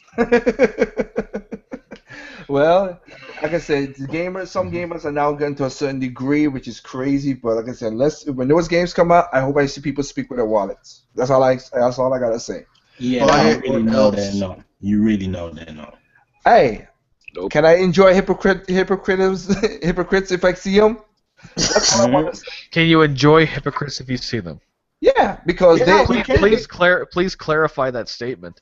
If they're being hypocrites, right, and they basically fall flat because they made this argument they should have been on their console, they got it. they got it on their console, but they don't buy it, then I'm like, okay, then you know what? You can't say nothing else. I'm enjoying it because you talk shit and you can't back it up. You fall flat on your face. And I'm gonna laugh in zip, their face you when know it what? happens. I'm gonna zip that Kool-Aid while they keep zipping that haterade. Yep. You make such words. It amuses me. Now, It lacks knowledge or logic and reason, which is quite funny to me. Keep going on. Let me indulge it. I want to see we, them we, get we need mad. we need somebody to do an Anthony Hawkins impression when they. I know, right? Let's go. Okay, the next one that kills me. Next one that kills me. Next double stand. Okay, there's two double standards that I got before we ask questions. So I'll ask, and then I'll ask you guys the questions that's in the Q&A, which is all the games that's coming out except for certain games. Again, I'm the end doer, so I have Nintendo stuff. But I'm like I said, let's even put that to the side. Even now into not even Uncharted. I mean, yeah, Uncharted. You have a lot of these games now coming out with microtransactions now. The thing that everybody made a big hoorah and hullabaloo last year, so they didn't want it, but now it's coming to fruition. Halo 5 had it. Star Wars Battlefront's going to get with the season pass. Of course, Black Ops has its own set of things that it does.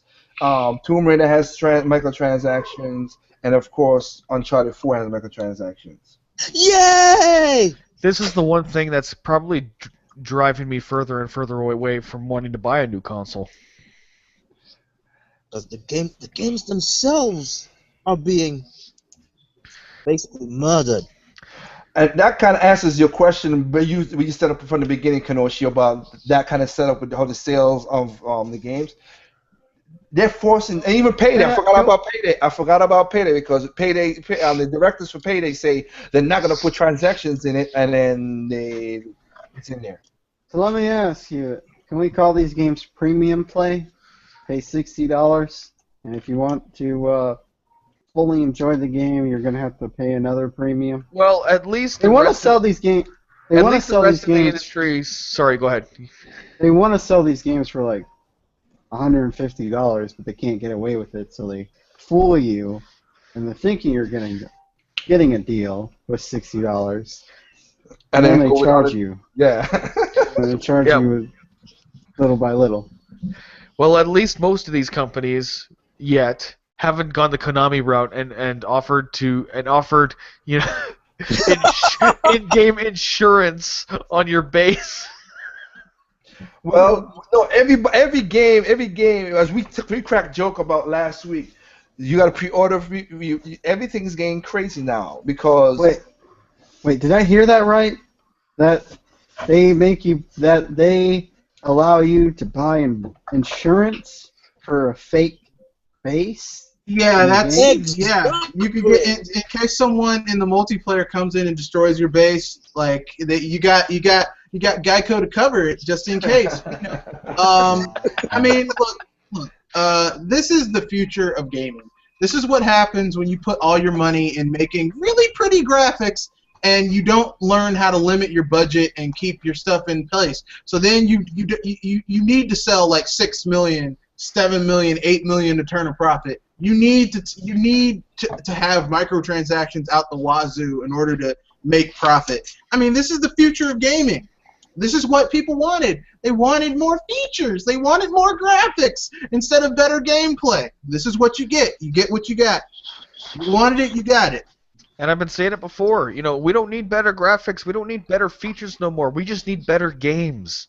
Well, yep. You're barking up the wrong tree. You know what? You know what? This thing reminds me of a question that Poppy 2K asked in his podcast about when he made an example of New Super Mario Bros. U. That should that game cost $60, full price, and I was like, you know what?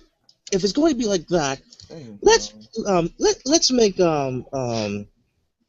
for a game that we've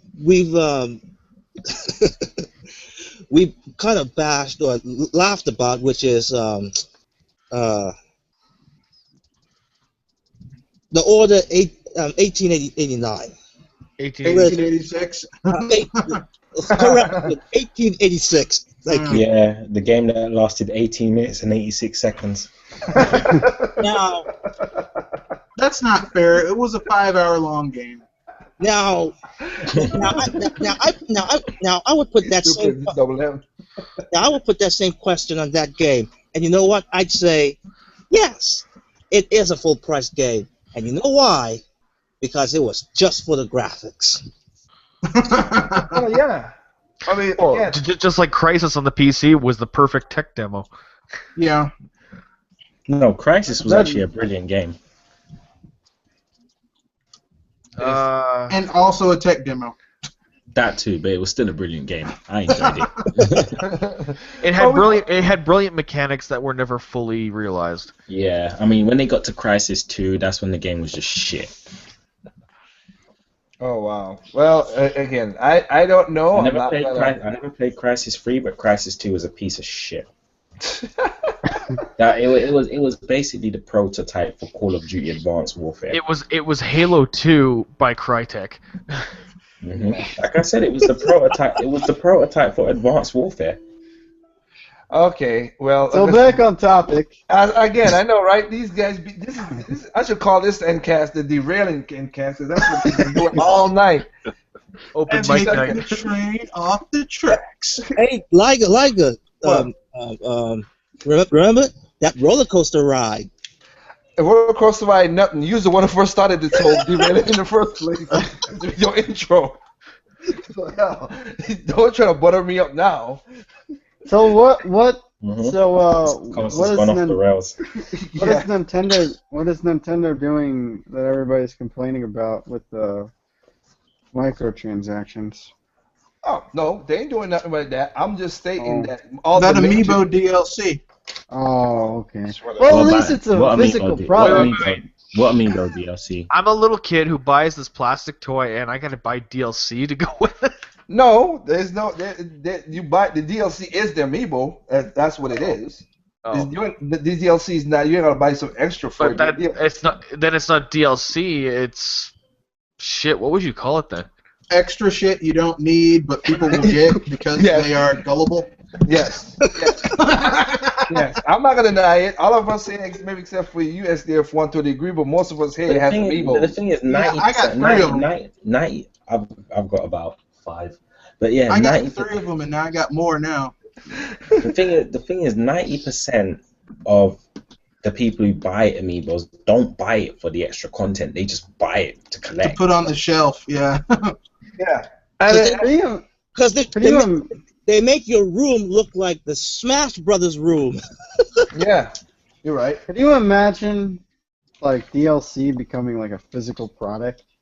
It already has. It's called the Amiibo, dude. I'm talking about like, I'm talking about like, you know, the Witcher 3 expansion that's coming out. I don't Yeah. know. And I have no like, problem. have like a Witcher statue or something, and then you. That would be cool. I have no regards against that. That you do something like that. It kind of because Disney Infinity does the same thing. Does Skyline does. If you have something, at least you're buying some physical. And if it, I mean, we got the point. At I'm least gonna you're say buying is something you can actually say you own. one. That you're right, and one, if they set it up from the get go and let you know that's where you're gonna, that's the way the system's gonna be, then I respect that. But if it's not that, and you find out how they lock stuff away, then that's where I got a problem with things. Disney Infinity, you know what's going on with that. It's up to you to buy it or not. They've been straightforward with that. Same thing with Skylanders. There's gonna be an Amiibo game. Just trust me. We all know it's gonna happen. They're gonna put something to be kind of like a Disney Infinity where you can put your Mario and you change and landscape. It's in the works. I can guarantee right now it's in one of those 7 games that Nintendo's developing right now. Who here wants to bet that someone's gonna make amiibo chests out of this? I wouldn't even be They already surprised. got Amiibo chest, dude. Yeah.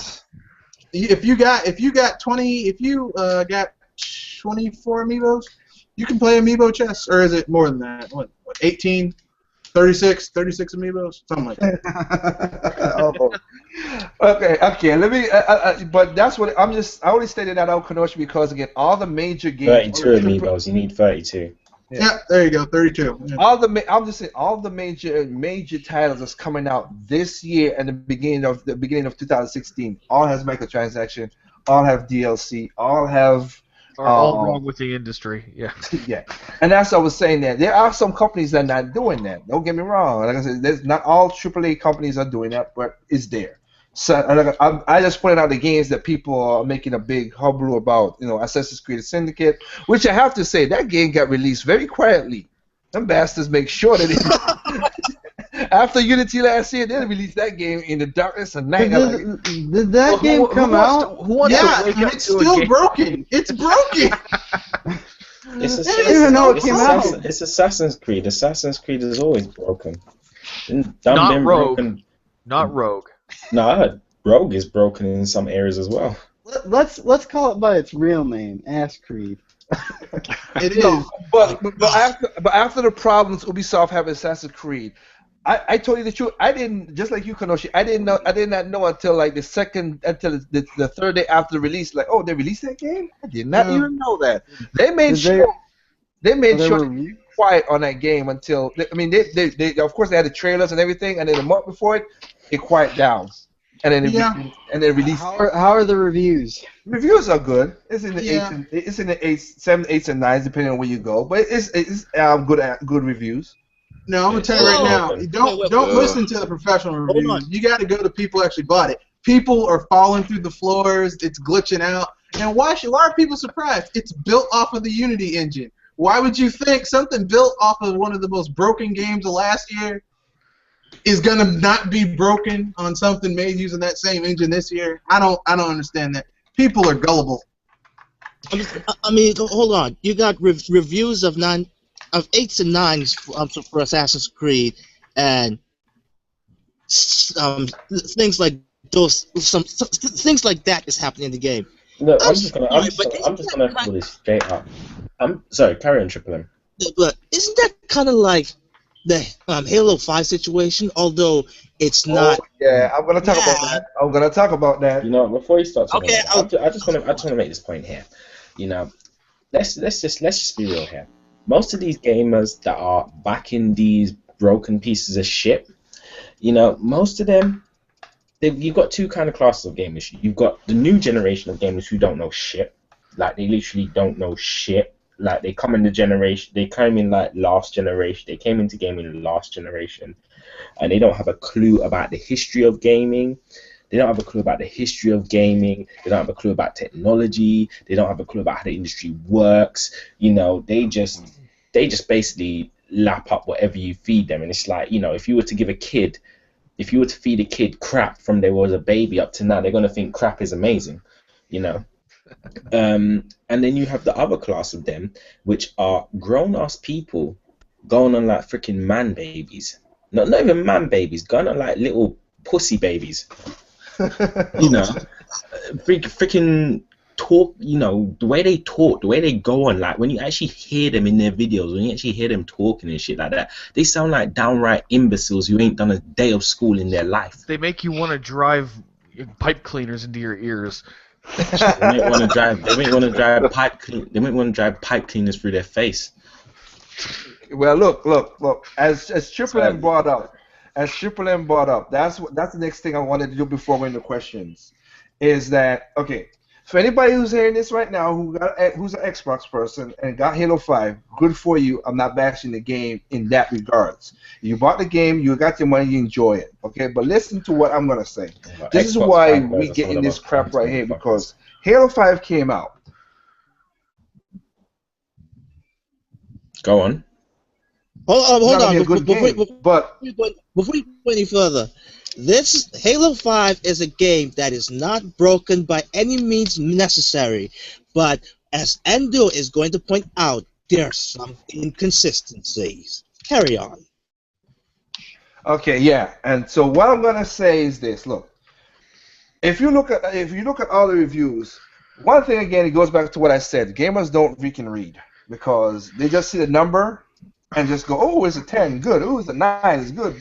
They don't read the reviews. Now, IGN and GameSpot had the same thing. Game Trailers had the same thing. All these guys, if you read the reviews and not see the videos and stuff and whatever, you see what they're written down. and they're inconsistent, and it makes no sense. IGN gave Halo 5 a 9. Nothing wrong with that. Read the reviews, and when you read a review of you go there and read the written review, you're like, what the hell was this person reviewing? Because that thing has about 20 negatives in there, and inconsistencies, negativities, contradictions. But when you go down to the last part where they have the negative or whatever, they have one negative. I'm like, you said all that stuff in that thing when you never put it in the big block so people could see it. That's a problem. You saying about, oh, this is the great. You saying, oh man, the bots basically kind of team and stuff. These guys listen to exactly what I said, but then later on in the thing, these are the most frustrating AIs that don't listen to what I'm saying. How can you say that in the same paragraph? This is the best gun. This is the best set of guns in any Halo game, but then there's 15 guns that's disappointing. How you can say that in the same review? It's weird how they're saying that kind of crap. And of course, the big thing that's funny about it, the contradiction is, everybody was looking at the trailers, and I thought the same thing too until people pointed out to me. I thought Master Chief was a traitor, and Locke was going after Master Chief, or that Locke did something went crazy, and Locke was sent to correct what's going on with Master Chief, because everybody saw the commercial when Chief was under the rubble and Locke was over him with a gun.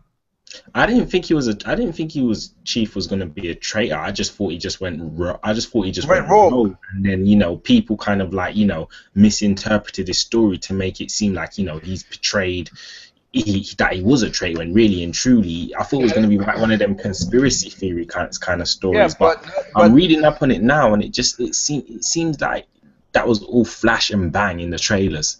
That's what it was, and nobody's talking about how what the trailer said never happened in the game. Anyone else notice how 343 does this? But Bungie, whenever Bungie made a Halo game, it stayed true to the material. 343 takes over, and now we've got Chief is actually this godlike genetic masterpiece from Halo. Come on, tell me you weren't thinking that every time you saw a cutscene in Halo 4 regarding that alien chick, and she's telling him that he needs this stuff to fight whoever the fuck, and he's the product of millions of years of human evolution. Like, yeah. Well, he technically is. There's like a lot of lore that goes behind Halo. It's just not the games. There's also the millions and trillions of books out there. Well, the thing is, I mean, I can understand the Spartan Project being this big thing to make super soldiers, but as soon as 343 took over, it's like, let's screw the super soldier bullshit. Master Chief is Jesus. To be honest, since 343 took over the story, since Halo 4, the story's just kind of gone off the rails. Exactly, and I think that's part of what's happening in Halo 5. When you play Halo 4, you're going through Halo 4, and the Covenant, the Covenant were meant to be like kind of beaten. There was meant to be a treaty between them and stuff like that, and all of a sudden these Covenants are running around like it's nothing. Like, what the hell? Well, you basically just took the story. You basically just took the story of Halo 3. You basically took the story from the first few Halo games and took a dump on it. The problem is that if you haven't read the actual, this is what I've heard from somebody who's really into Halo. If you haven't actually read the actual, the lore, the stuff, all the books, the story makes absolutely no sense in Halo 5. Which is a problem for people who aren't into the external sources. I think the problem with Halo, because they can't milk Halo the way Nintendo can milk Mario, they have to find other means to milk it, so they get books and TV shows and this, that, or whatever, and really and truly... But you guys didn't watch that movie? But when really and truly, the story should just be retained within the game. You're wrong, Red Fox. I saw that movie. The guy who plays Locke, and now he's going to be Luke Cage from Hero for Hire. I'm like, wow, this movie feels like a low-budget sci-fi film. And it was a low-budget sci-fi film. Oh, boy. Okay. So I mean, that's my inconsistency with stuff that's going on. I'm just saying that kind of stuff that the double standards goes back and forth. But again, you know what? Let's see what the industry is gonna go on. And basically, we've talked about some stuff right here. I'm gonna ask everybody a question. We're getting to the question app right now and ask these questions. And two of You these didn't questions, ask I these should. questions. Well, no, two of these questions are really we kind of answer it, but I mean, I'll give each person their own thoughts. So, I mean, I'm gonna ask everybody here these questions, and let's I go with only it. I only see one question. No. I took questions from my last Ncast that a lot of people had. Oh, I okay, couldn't do okay. it. I couldn't do it because I was, stuff like that. I couldn't do it. So I'm bringing those questions to this right now. Cool. So one of the questions basically from Stephen O'Brien, which again I asked this question about at the beginning, but he was like, because we talked about this in the last in the last Ncast, and this one right now. I will let you know what I'll let SDF1 you start it off. If you think the console sales, because we were talking about, I said basically what he's asking the question for what I said was, seventh generation was a fluke in the way of how console sales went that high. And so, and what's your? And his question is, if you think the console sales has peaked, what do you mean gaming is in the past? What do you mean? Is gaming in its past of its prime, or is there still something excellent coming in gaming right now? Hey guys, I'll be right back. All right. You want me to repeat the question just in case you got that? No, SDF1? I got the gist of it. He's Yeah, asking repeat it one more basically, time. has gaming reached its prime, or is there still hope left? Yeah. Honestly, I think it reached its prime in 2004. Personally, Okay. if you look back at 2004, I think that's when all the best games for the sixth generation's consoles came out. But in regards to seventh and eighth gen, it's not that gaming hasn't. It's not that gaming is past its prime. It's that gaming's been taken over by management that just doesn't see it as a pastime like we used to. It's being taken over management that wants to make money. It's like the comic book guy from The Simpsons selling his business over to Mr. Burns. Okay. To put it in a nutshell, I think that's the smallest, shortest way I can put it. Is that it's like the comic book store owner has just sold all of his business to Mr. Burns, and Mr. Burns now has the reins. I wouldn't be surprised. The people that make The Simpsons are going to make an episode about games and basically mirroring that situation about the comic book with Mr. Burns. Okay. I would take it a step further. I would say, well, I mean, to answer the second part of that dude's question, I think that gaming moves in waves, right? You have a high wave, a low wave. The 6th gen for gamers was a high wave. The 7th gen for gamers was a low wave because we got a lot of the rise of annualized series. Oh God, the rise of annualized series. Right now it feels like it's kind of a low wave because we're still seeing in a way, even though we're in the 8th gen, the current gen, we're still feeling a lot of the 7th gen even now. So It doesn't even feel like 8th gen. It feels like Gen 7.5 or 7. yeah, I'd even feels go like as we're far as still. saying 7.1. You're seeing a lot. I mean, you're seeing a lot of games that feel very much like what we had. Like I'm not really seeing a lot of games from Sony or Microsoft or even from third parties that are really making me say, "Wow, I've never seen this before. Wow, this could only be done on this hardware. Wow, this is really a quote unquote. I hate saying this next gen experience. Like most of the things we're seeing are things that are like, wow, this could have been done on the PS3, or wow, they clearly moved this project from the Xbox 360. I mean, and it's sad because we know that gaming. Like, the reason people buy new consoles or new handhelds is like, wow, I wonder what new things they can do with this hardware. I'm going to be blown away. And we haven't really seen it. I mean, they're trying to push VR and HoloLens and all that stuff, but it's like, I don't know if that's I'm going to just be worried that successful. I'm just worried that gaming's going to become. I'm just worried that Microsoft, Sony, and even Nintendo, well, yeah, even Nintendo. I'm worried that all three of these guys are going to become more like Apple, making a whole bunch of versions of the same shit and then punching it out. Oh gosh, no. Okay. What about? Okay, so I keep it going. What about you, Dublin? What's your thinking of it? Um, I don't think gaming has reached its prime.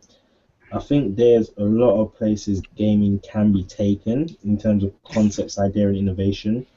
I think the problem is that technology is at a point where it's reached its prime in what can be done with it at the moment, and I think that is the major problem, is that we're trying to push things on a technological level when we pushed it as far as it can really go. I mean, we pushed it as far as it can really go in the sixth generation, and now all we're doing is making things look a little bit better. So I think the focus on that, has become the problem.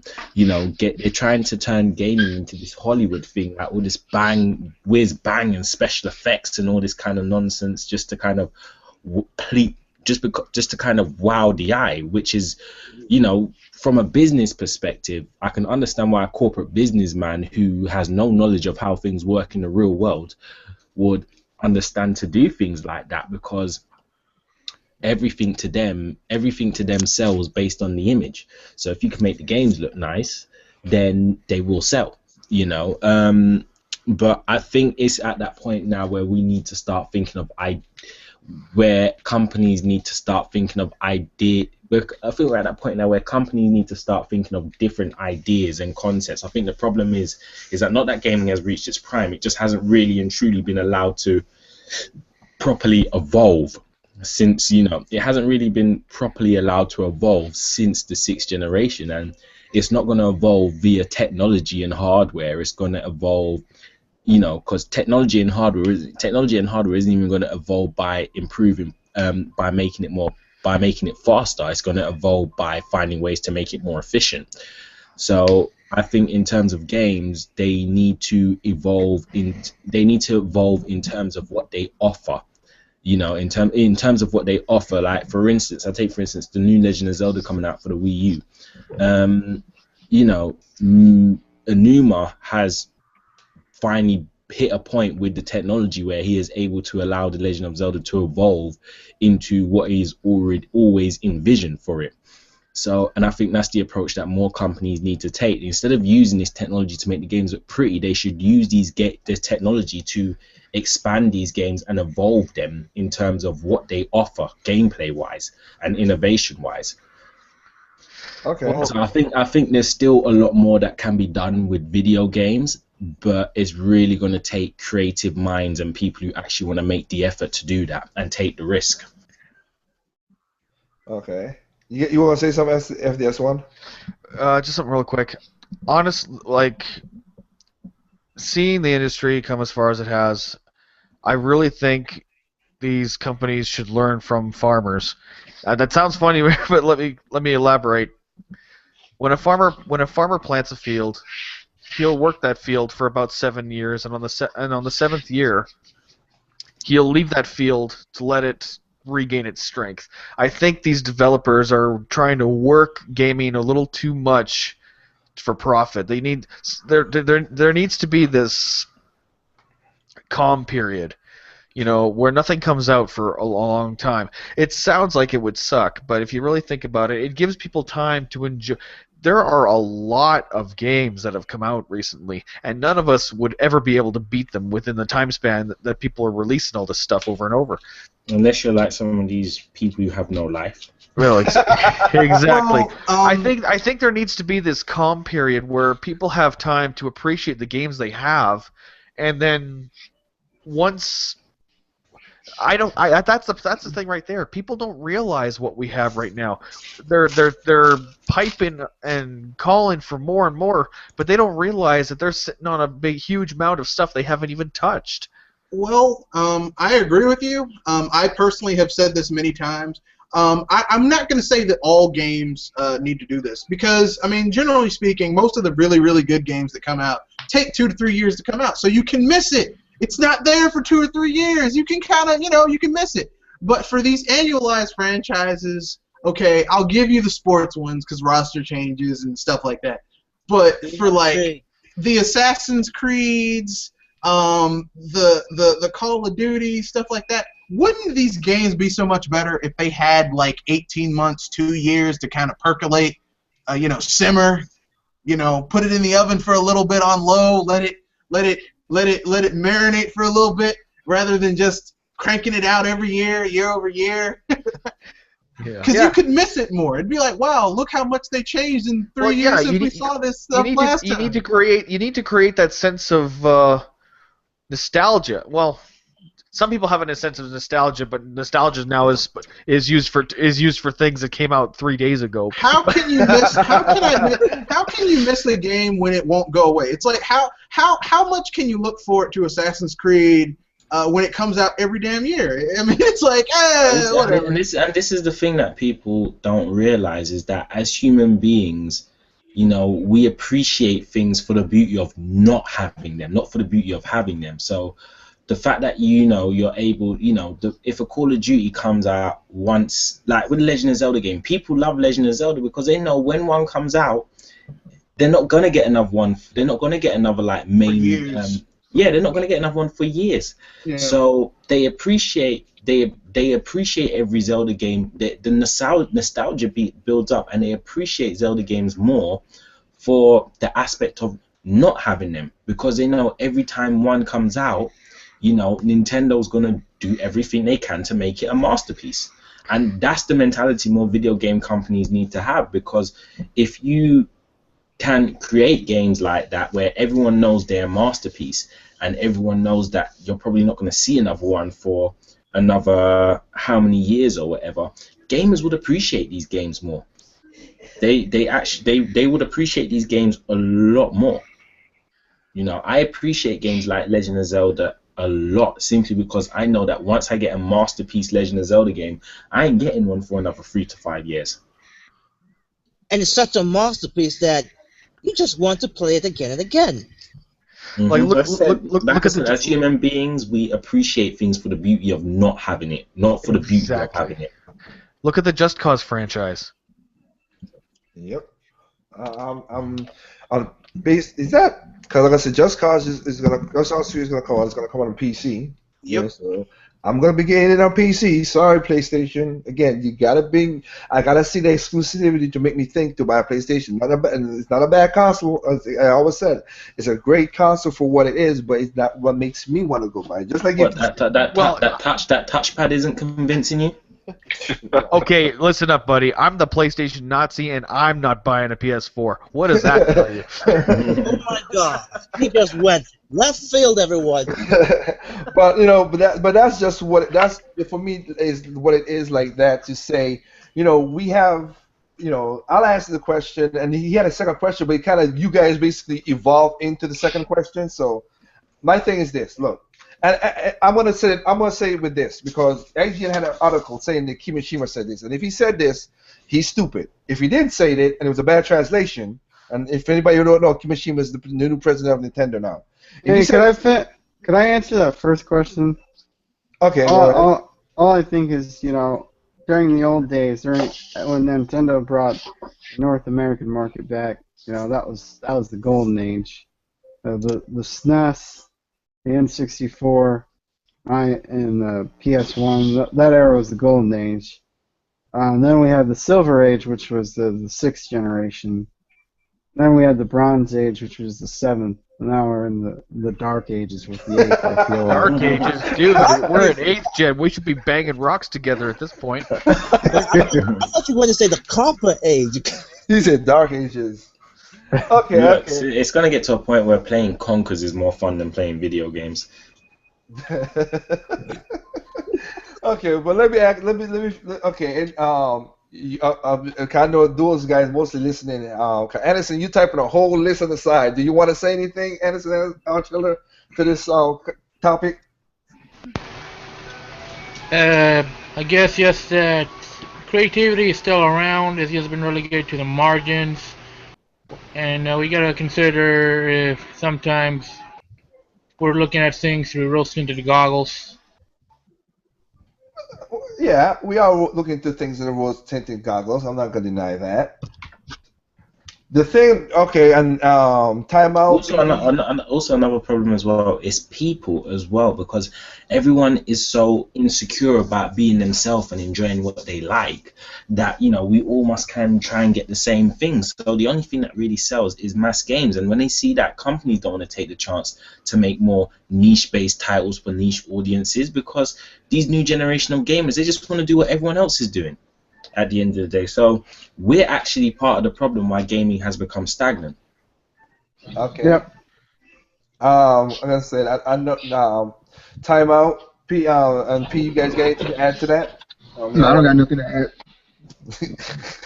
What about you, P? Nothing to add? Just I guess I'll just reiterate. I agree with Double M is that majority of the gamers they play games to get approval. To me, I view it kind of more like crowd gaming, where they just want to play whatever anyone else is playing. And I also believe that with the industry, the cost of gaming is so high that they don't want to create any new IPs. So they'd rather just keep on doing what is working, which is a Call of Duty and Assassin's Creed every now and then. Okay. Okay. So now I'm gonna get. Everybody said the piece. This is what I'm saying. Like I said, if Kimishima said this, then it is stupid. I hope I hope it was a mistranslation, because I'll say, how the hell you would say this? I mean, this is crazy. In IGN, they said Kimishima said that the NX and whatever mobile system they're creating right now is going to sell more than the DS and the Wii. I'm like, no. Well, I think it is a mistranslation, because later on I heard them say he said that it has the potential to reach a broader audience than the Wii and the DS. Okay. And like potential would make sense, because if they add a heavy mobile component and have Nintendo, because I remember Iwata saying that the idea that he had behind the NX was that he wanted a Nintendo console to encompass more than just a console or handheld. So if you're talking about just devices that have Nintendo stuff running on it, then I mean you possibly could have it being them including things running on tablet and smartphones and PCs and all that type of stuff. In other words, Nintendo as a service rather than Nintendo as a product. Well, I think I don't want to say that. What I want to say is they want to increase their footprint, their known footprint. They want to improve their brand recognition. Yeah, kind of like the way that people are Xbox is trying to do with Windows 10 and Sony does with all of their marketing. They're basically, they want to increase their footprint. And here's the thing: if Nintendo can get people, if they can get someone to get whatever to make a Mii, right? If they can get people to make a Mii using Miitomo next year, and they can get let's say 50, if they can get 30 million people to make a Mii, and then half of those people to go and buy Nintendo hardware, that's 15 million in sales. Yeah. for very small effort, for very small money, they've gotten a lot of advertisement and stuff like that. So I mean, I understand where he's going with that business plan, and I mean, but that isn't really his business plan. That's what Iwata was coming up with before he tragically, passed away. So I mean, look, here's the thing. Kimishima is there to finish off Iwata's masterstroke.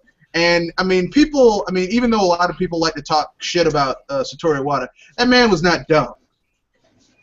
He was not. He was not a stupid person. And that's the thing. So many people are ready to ride on Kimishima's. Have I said it right? Kimishima. Yeah, Kimishima. Yeah, everyone's ready to ride on Kimishima's dick just because of a few statements he made. And they don't even realize he's just finishing off what Iwata left behind. Yep. Okay. Everyone wants to ride the man's dick yo, that's my dog. He feeling what I'm feeling, yo. He understand what I'm saying. Sit down and shut the fuck up.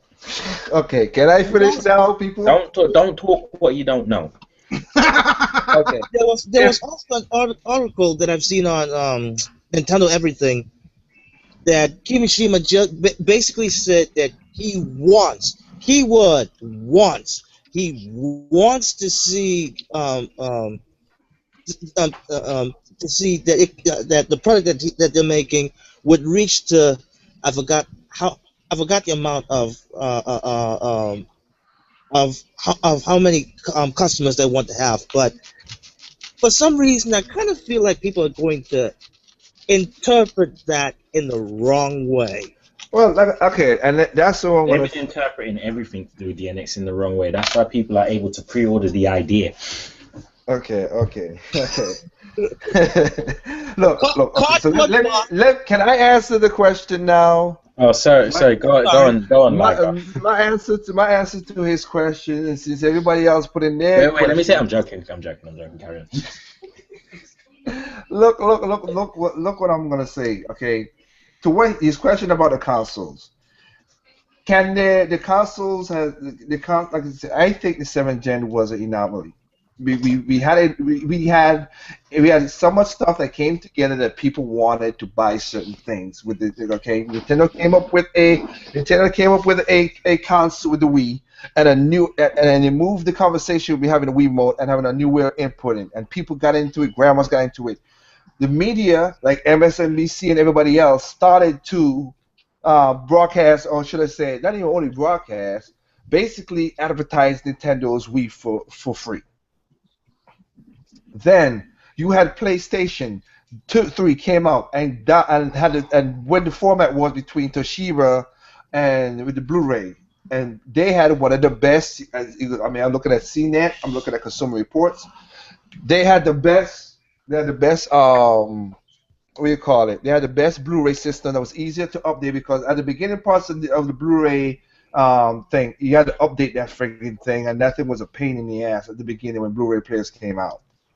Because sometimes you buy a Superman and you buy a Blu-ray DVD later, and then they're like, oh, you need to update. I'm like, damn, I just update the son of a bitch just last week, and this DVD just came out now.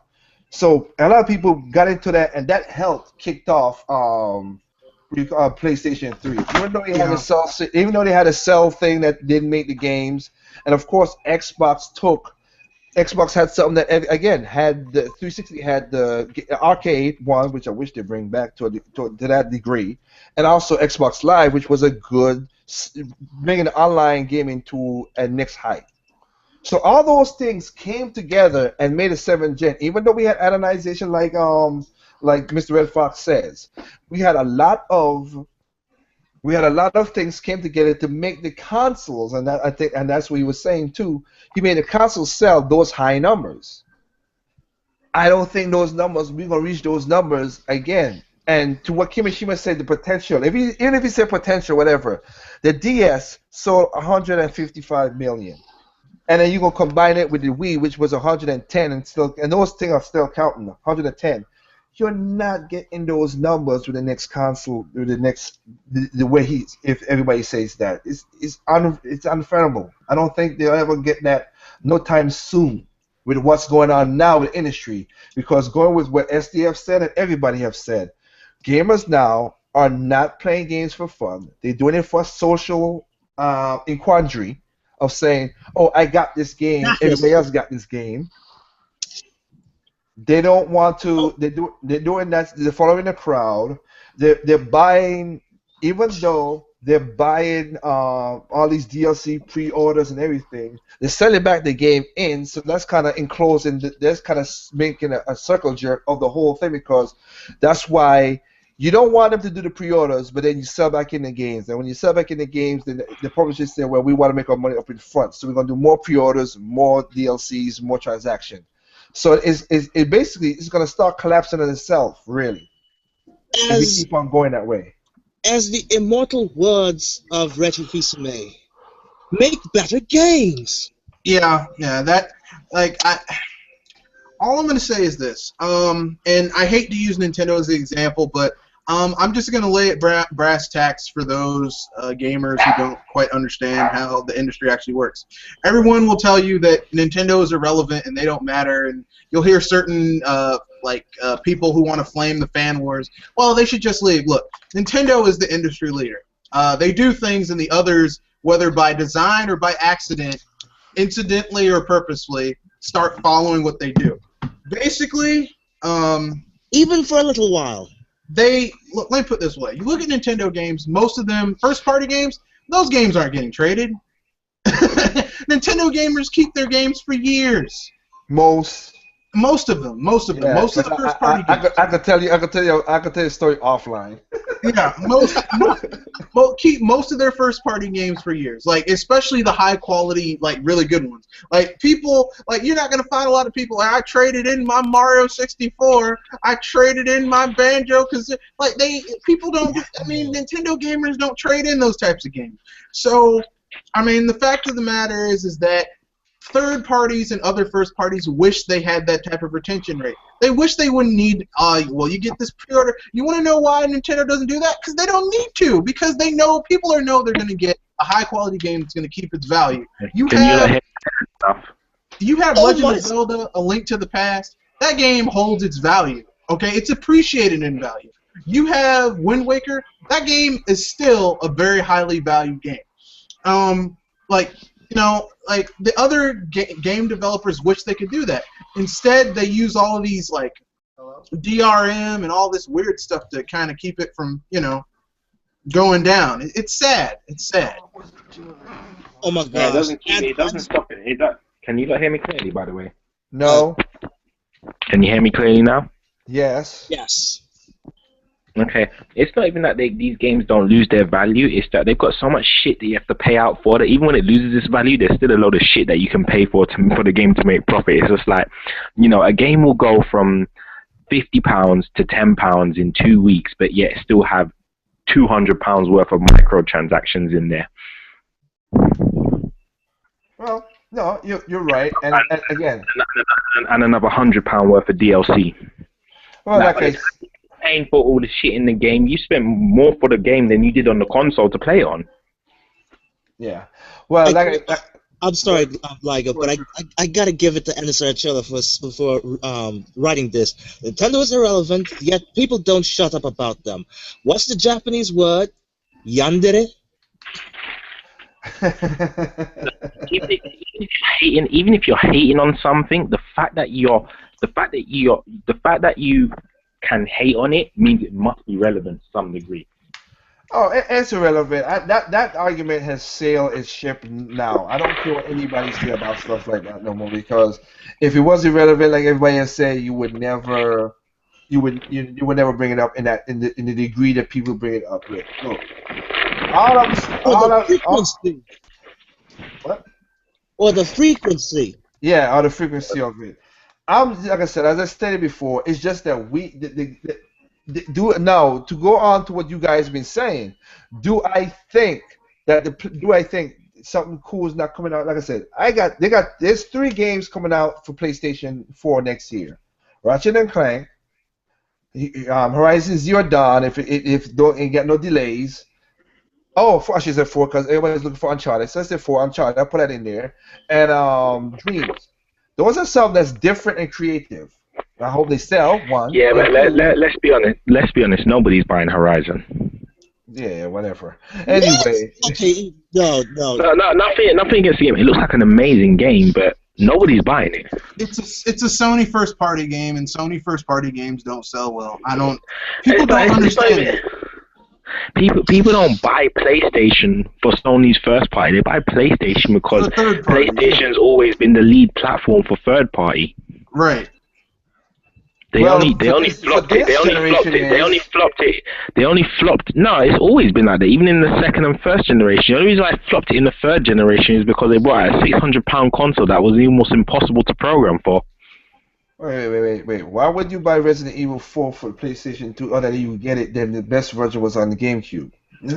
Because basically the PS2 had the bigger install base, so it sold. Yeah, like Capcom made their money. but the best version was on the GameCube. We all know that. But I mean, the fact of the matter is that generally speaking, Sony has better third-party support. And I don't regret the PS3 is the only exception. Yeah. Okay. Because I was just gonna bring up the PS3 because everybody went the Xbox route, Xbox 360 route in the last Gen 7. This is Jay Cocoon. And that's why Sony had to pull off the desperate, underhanded tactics they did this generation because they needed to get that audience back. Yeah. Well, again, most people, again, the Nelson report. I've said it many times. The Nelson report. People are not buying PlayStation 4s for PlayStation for games, even if it is the game exclusive now. Not exclusive game, the third-party graphical thing and blah blah blah whatever. Most people are buying it for a streaming and a DVD player. That's it. There's only two games on PlayStation that really still make their money, and that's Uncharted and Ratchet and Clank.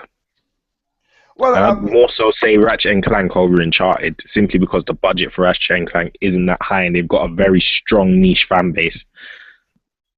Me being one of them. Like I said, they have 4 games coming out. Dreams is coming out also from the people who did Little Big Planet. It's something different. I'm not gonna say. I hope it sells because you know what? Those are different unique games to the library of PlayStation 4. Can I just say one thing? Yeah, and that's why it's not gonna sell.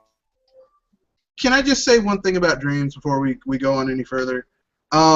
Dreams is a wonderful title that basically lets you create your own little like cinematic, auditory, musical experiences on the PS4, and it really you can even throw in various Sony IP mascots in it and do all types of cool stuff.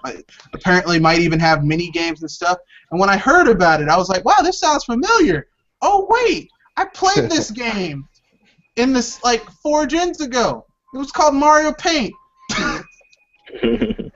The technical limitations are, of course, holding us back, but the general idea behind Dreams is that it's Sony's Mario Paint. 4 gens too late, but I'm glad they stole it. Sony's Mario Paint mixed with electroplankton. Yeah. Well, like I said, I hope that we have those games coming out next year that Sony PlayStation guys can look forward to. Now you go to the Xbox guys, you have Quantum Break.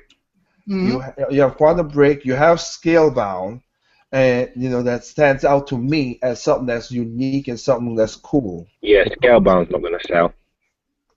Okay, I could hope. I'm not that negative. I hope it because I want Platinum Games to get. Oh no, don't get me wrong. Don't get me wrong. I want the game to sell, but this is Xbox fans we're talking about. The game ain't selling. I got it. I'm just saying it's the whole thing with the hypocrisy thing. Like I said, I hope they could buy it and shut people like me and everybody else up. Let's just buy the games and see what happens. No, we're still gonna be having endcasts about this stuff. Don't worry. You ain't going out of business anytime soon. But I mean, like I say, Quantum Break looks like a very fascinating game. The way they do it, I hope. Let me put it this way: the way that they have that game touted, and I have nothing to disclaim these guys. I just hope that these guys basically don't overpromise and under what you could do with all the physics in that game when you do the bullet time and freezing things. I hope they could do it. The way that Excuse me, guys, but I'm gonna go. So oh, you get going. All right. Then you go. All right. Speak to you later. Yeah. Take it easy, bro. I could say that's what it is. I hope that you could do the physics. I hope that they overpromise and underpromise. Because again, my thing like the next game that we saw on E3 Armature. With the whole lies that they talk about, oh, this is the creators from Metroid creating this game. No, it ain't. So I still don't like that false advertisement from the get-go. Because look, it's liger. Let's just be quite frank here. The Xbox One will be lucky if the Xbox brand will be lucky if it survives another generation at this rate. I know Phil Spencer is doing what he can, but at the end of the day, the Xbox fan base has already kind of the the seeds have been sowed in the Xbox fan base already. At the end of the day, they know what they want. They want the PC experience on the console, and they want the most generic version of the PC experience, which is basically Call of Duty and Gears of War and Halo. So if it isn't Call of Duty, if it isn't Gears of War, if it isn't Halo, and if it isn't potentially Forza, then it ain't shit when it comes to the Xbox. Yeah. See, the thing that hurt the Xbox fan base is that, like, when they were building during the original Xbox, and especially the Xbox 360, those money-hatting deals were like Call of Duty, only on Call of Duty Nuketown 25, like, they built their own the scaffolding and the hangman's noose of their own destruction, because basically those fans that they built are very fickle. They don't want anything but that one thing. They want the Halo. They want. Wait, let me add to that. They want Battlefield. Let me add a couple things to that. Fickle, narrow-minded, and dumb. Well, I'm not going to say they're dumb. They want what they want, and that's what they want. I mean, like, when Microsoft should have been diversifying the types of games that they were known for on that system, they didn't. And now, 15 years in, it's too late. You can't bring up colors. I mean, look at Sunset Overdrive. That's a good game. Sold like garbage, though. It's true. I mean, I'll tell you the truth. I would take, if you put me in a room with an Xbox One and you showed me Halo 5, Call of Duty, that new Tomb Raider, and Sunset Overdrive, I take Sunset Overdrive every time. And it's a similar thing with Sony. I'll be surprised if Sony manages to last a generation, because the fact of the matter is the original fan base that Sony, I mean, to be honest, it's the Japanese fan base that is really holding Sony together right now. Yeah. But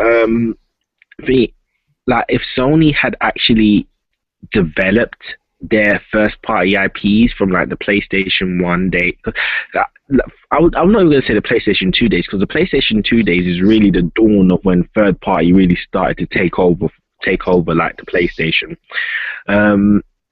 thing. But like from the PlayStation days, if they had actually developed their franchises, which people had, which they had niche fan bases for, then maybe there'd be hope for Sony today. But now it's a little too late now. Since the PS2 and onwards, everyone has bought a Sony console for third party. Like when you talk about games on PlayStation, when you talk about games that were PlayStation games, most people don't even mention the first party Sony games. They say, oh yeah, Grand Theft Auto was a PlayStation game, or Tekken was a PlayStation game, or this, that. But no, they weren't. They were just exclusive to the console at the time. And because of that now, Sony's just sowed that seed. And this is why most of Sony's first party, the only consistent niche fan base they've really kept, the only two consistent niche fan bases they've really kept is Gran Turismo and Ratchet and Clank. So, from this, and I would say Uncharted, but the fact of the matter is Uncharted's, and God of War, even though after Ascension that fan base kind of crumbled slightly. But since I would say Uncharted, but like I said, Uncharted, its budget is just way too big for what it returns. But yeah, so those seeds, Sony really shot themselves in the foot, and now Sony are slowly becoming the modern day Sega. They are they've sowed those seeds in people's head of what people look towards when they look for Sony.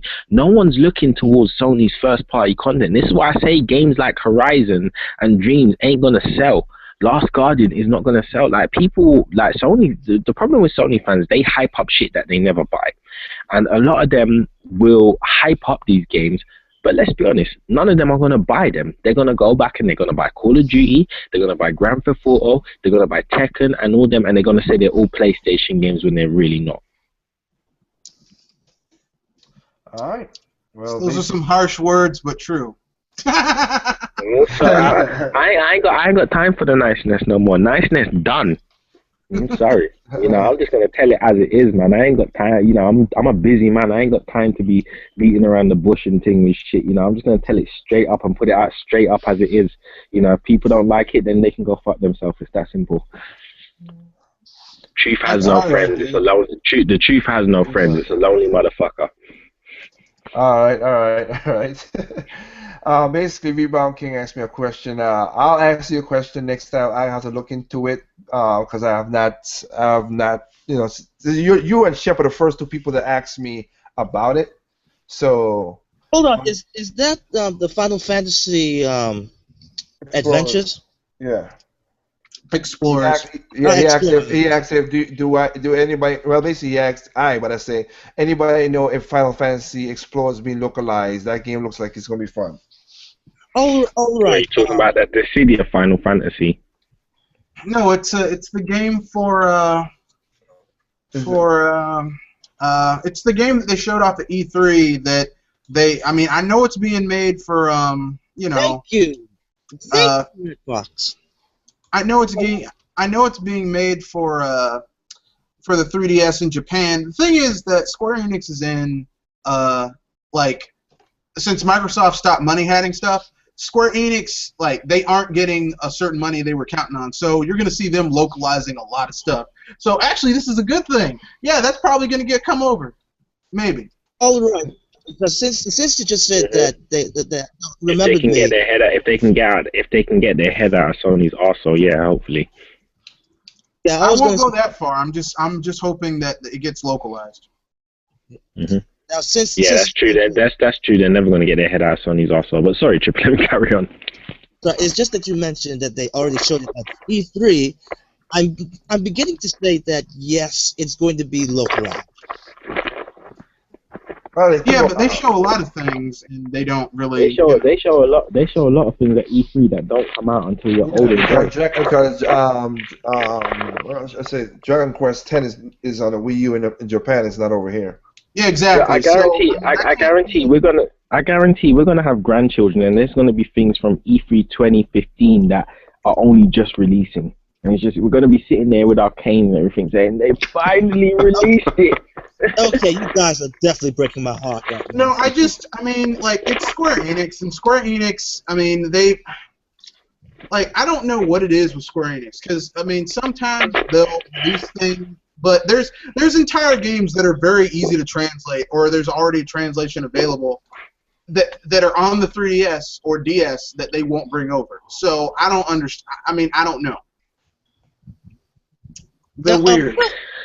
Now, question. Someone mentioned about Dragon Quest X. Did they actually show that on E3? And in the West, showed it to the West? No, they did. They were just showing what do you call it? The Tokyo Game Show. It was not no. What do you call that thing again? Sizzler trailer. Yeah. They were showing stuff, but it's not. Like I say, his game is already out and been out since April, and if it comes over, it comes over. If not, it's not. Like I said, and also remember, the Bravely Default was published by Nintendo, so yeah, they didn't want to bring it. They didn't want to bring it over. Nintendo say, "Hey, we'll publish it," and they brought it over. So yeah. Okay, now I'm sorry. Now that you said that Square more like Square Fix It. Now that you mentioned that they actually did show Dragon Quest X. Even in a teaser trailer on the U.S. soil, then yes, you got me there. But that's like full admission of, hey, we showed you this, but it's not coming to the West. But it has happened many times before. Cause like I said again, they showed Tales of Grace, and Grace didn't came over here, but it came over for PlayStation 4, even though it was built on the Wii. Same thing with Newly Pony. All I'm saying is this: if there was such thing as a slow race, like Sony and Square Enix would be the two greatest competitors. I can see that because what's going on, like I said again, right now, I didn't get no when I was over there. I have no confirmation that Final Fantasy 15 is coming out next year. No, it's not coming out. And think about it. That's a game. That's again that game. I'm gonna keep up on Square because that game done. Okay, I said it again. They already blown their budget 4 times. They can't blow their budget no more than that. Because you keep on doing that game. That game needs to sell 10 million off the bat just to make it some freaking just to You make know, the competition work. all I'm saying is, you know, when I have kids, I'll buy them Final Fantasy 15 when it releases. I mean, it is yeah. It looks like a good game. I play the game. It's to me it's solid, but they're trying to go, and if they pull it off, I'm not even gonna say I could bet you that game will get good scores. Not the arbitrary sucking dick kind of thing that most game reviewers do. I think it's gonna get a good score because like I said, the battle system to me when I played it felt good when I was in Japan. My thing is, like I said, like this, it's blown its budget many times. It needs to sell because when Tomb Raider didn't come out, they did the definitive edition. They're doing and now they're filling up this Tomb Raider with 300 microtransactions. You know what? Sorry. No, go ahead. No, you know what would make Square Enix a lot of money and wouldn't cost them that much? Go to Nintendo and say, hey man, we want to bring over Dragon Quest X.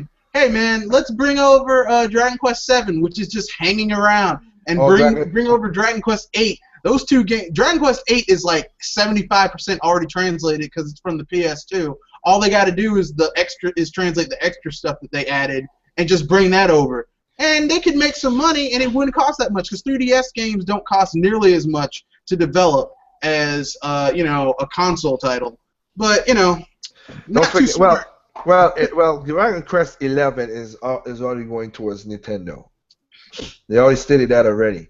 So we'll see what happens. And you're right. I wish they could do certain things, but again, also I gotta point out, even though I think you know this, Red, but I'm just pointing out for anybody on this. Remember, Square Japan is not in charge of Square Enix. Square Enix is Square Europe is who's the parent company.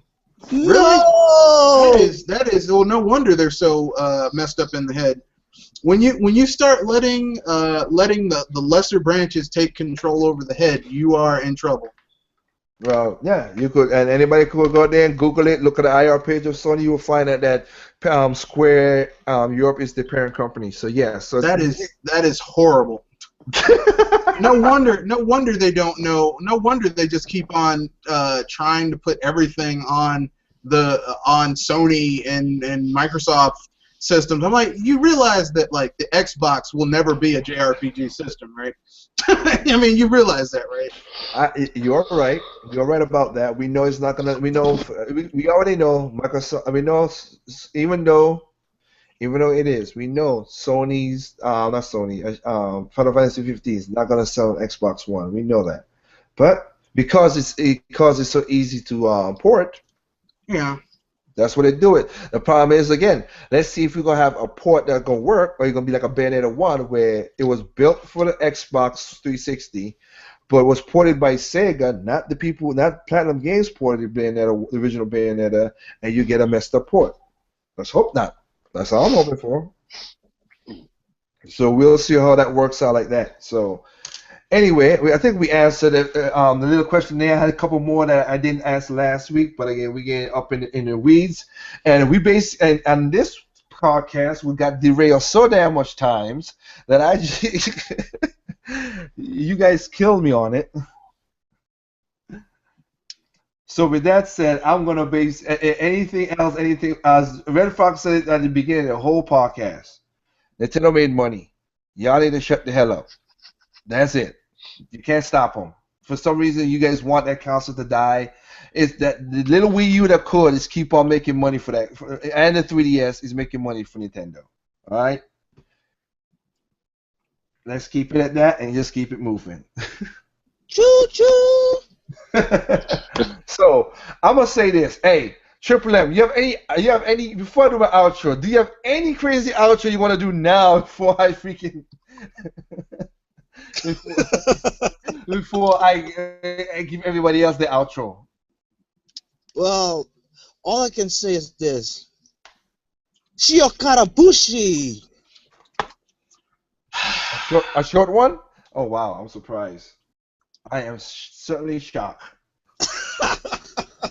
Anyway, like I said, bro, I'm tired tongue right now. I have so much stuff to be going on. I put up a video about what's going on with with the indoors itself. If there's any major topics that's coming out, we're gonna try to keep on doing the endcast as much as we can. Hopefully, now that I got a newer router, I could figure this crap out more better. But right now, I'm gonna do what I can and check out. If I wasn't out and about doing so much stuff, I would have joined your podcast, Red Fox. But as Shep could tell you, I was talking to him when I was out in the damn rain doing crazy stuff, trying to get stuff done. You're a But I'm busy gonna dude. I understand that. I'm gonna listen to it tomorrow when I'm at work. Okay, cool. So I could, and we could think about that. And like I said, everybody who's joining in, thank you for watching and listening to us. Hopefully next time I have an Endcast, it don't get off the rails as it was this night. Nah, Super Show, we let it get off that was off the rails, but it was still funny and it kept to the topics. But this one, we went all over the damn place, literally. And again, Triple M, you're the one who started it. So. Oh heck no! Don't put me in this. You started it with your weird intro that you jumped in. Look at that. The doctor came at the last second when I'm closing up. I'm closing up shop, Doc. We don't need your services, sir. Listen here, man. Lord Dynamo. Lord Dynamo is the reason why this podcast ain't gonna end. Well, Lord Dynamo could say what I want, because I'm going to push him in the ocean and let him melt with the rest of the squids. Push him in the ocean, dude, that's where I thrive from. I drown you Mitches. Whatever, John, Mitches, whatever. I am gonna one of these days, like I said, well, hopefully this week I can get back into Splatoon and where I'm focused and play you, because that's the only way I can keep you quiet and stop talking your smack. And I know you will bring it, so I ain't gotta worry about that. But other than that, though, again, everybody's here who has their channels and stuff like that. I mean, hopefully next Endcast we can talk more constructively, and if we're gonna joke about certain stuff. I just wanted to make sure that people know that, again, look at Nintendo's IR page to get your information. Do not do anything. The rumor mills is gonna go crazy, because basically one thing that killed me is, and I forgot who answered this question in active gaming community. He asked, I think Anderson maybe saw that anyway, which is, great news just came about Nintendo, but everybody focused about the Mitomo and all the other negative stuff, which is weird. But they don't go with the good stuff that Nintendo made money. We got more games coming out. Blah blah blah. They showed us a little. They give us a peek underneath the hood about there's a new direct coming. There's My Nintendo is coming out. What is kind of gonna be Miyatomo and all the other stuff. Good news basically is now boring, and speculation is the new hype. That's just the way I see it. Oh yes, pretty much. That's the way I see it. That's the hype. The hype now is speculation. If you don't know what you know about it, let's talk about it and let's see what's going on. I don't know, and just say, hey, my dreams could come true if I do this, and we know that it'll happen all the time. That's not what bothers me. It's people making like predictions with no evidence whatsoever, like none. Like, and here's the thing: not only making predictions that go against how Nintendo works as a company. Because the thing is that every company has certain identities. Like Sony pumps a lot of technology, expensive technology, into their consoles in order to push a format, and that's what they do. Microsoft for 15 years money-hatted and work the social angle. Nintendo every single gen completely reinvents, like after the SNES, completely reinvent what they're doing every single gen. They change it up entirely. That's what they do. So why would they just change that? Why would they? Oh, we're going to be like everyone else, even though it's never worked for anyone else. Well, that's what's gonna go on. So we'll have. I said, hopefully, I can't basically dropped out.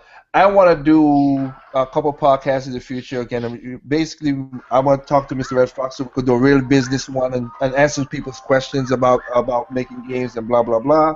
Right. GVG and you also, I want to try. Like I say, he's basically moving, so I'm gonna do a podcast with him as well too about his ideas and ideas versus practicality. Because sometimes, because there's certain people we know in this community who talk a lot of smack, but again, it's always funny people talk this stuff, but when they get into the industry, they find out, well, we can't do none of this stuff because bullshit talk, bullshit walks out the door when you could talk all that stuff right now. And hopefully, like I said, I listened to you guys last night, Mr. Red Fox, on with the retrocast that KH had. Yeah. Yeah, and I want to do something similar to that, but a little different from him because his pacing had killed me. It was good stuff, but the pacing was going back and forth. Yeah. Yeah. So I want to if when I get my internet base, hopefully I can get it fixed. I'm gonna come up with some questions that'll be quick, fast, so we could get into it and have Boom, some boom, stuff boom, and boom, boom. Yeah. and be cool about it. And that's what I want to do. So I want to do a retrocast as well too. So anybody here is invited to come to that one, and I'll set it up and I know Timeout don't say nothing, and I know for Timeout say what he needs to say, what he needs to say, and I know P don't say nothing except for when asked sometimes. So, but I want people to get in, and now I want people to answer these questions because we're gonna talk about Metro Game. I'm gonna piggyback off of KH's his stuff about 2000 and from all the way up to Gen 6, and we talk about from Gen 6 below. Yeah. Liger, you gotta know something about Timeout Corner. Timeout Corner. He lives out through his name, Timeout Corner. So Oh, no, I know timeout. When he needs to put people in timeout, he speaks up. So don't get me wrong with that. I know how he is. But like I said, I think I'm just saying that in that podcast, I'm gonna do, like I said, retro gaming week again. We're gonna ask questions. I got questions. I got questions in my head. But I mean, it will get a chance for people to answer questions more and get more involved. So hopefully that's the case. I'll do. And right now we already done got people done playing games again in the damn videos. So you know what? Everybody get to sleep, go to work, play your games, enjoy your life, do what you gotta do, and hopefully, if you ain't pick up Mario Maker, I will tell you great things will be coming to that game, at least by the end of December. You have a big game called Xeno Chronicles that's gonna take up most of you guys' life if you're the type of gamer like I am. So look forward to that. And then, if you're looking forward for that, they're gonna take a chunk of your life. And like I said, I'm guaranteed there's gonna be some kind of surprise Wii game or eShop game coming out by the end of the year by Nintendo. It's gonna be. I don't know if and everybody's speculating with the whole Zelda Twilight Princess thing. If it happens, it happens. I kind of don't think. I think it'd be more like a WiiWare more than the HD3 everybody's talking about. But yeah, let's see. Yeah, let's see. So, with that said, I'm gonna end that podcast right here. Remember, there's no perfect game out there. What's perfect to you is not perfect to me. What's perfect to me is not perfect to you. Simply just play your games.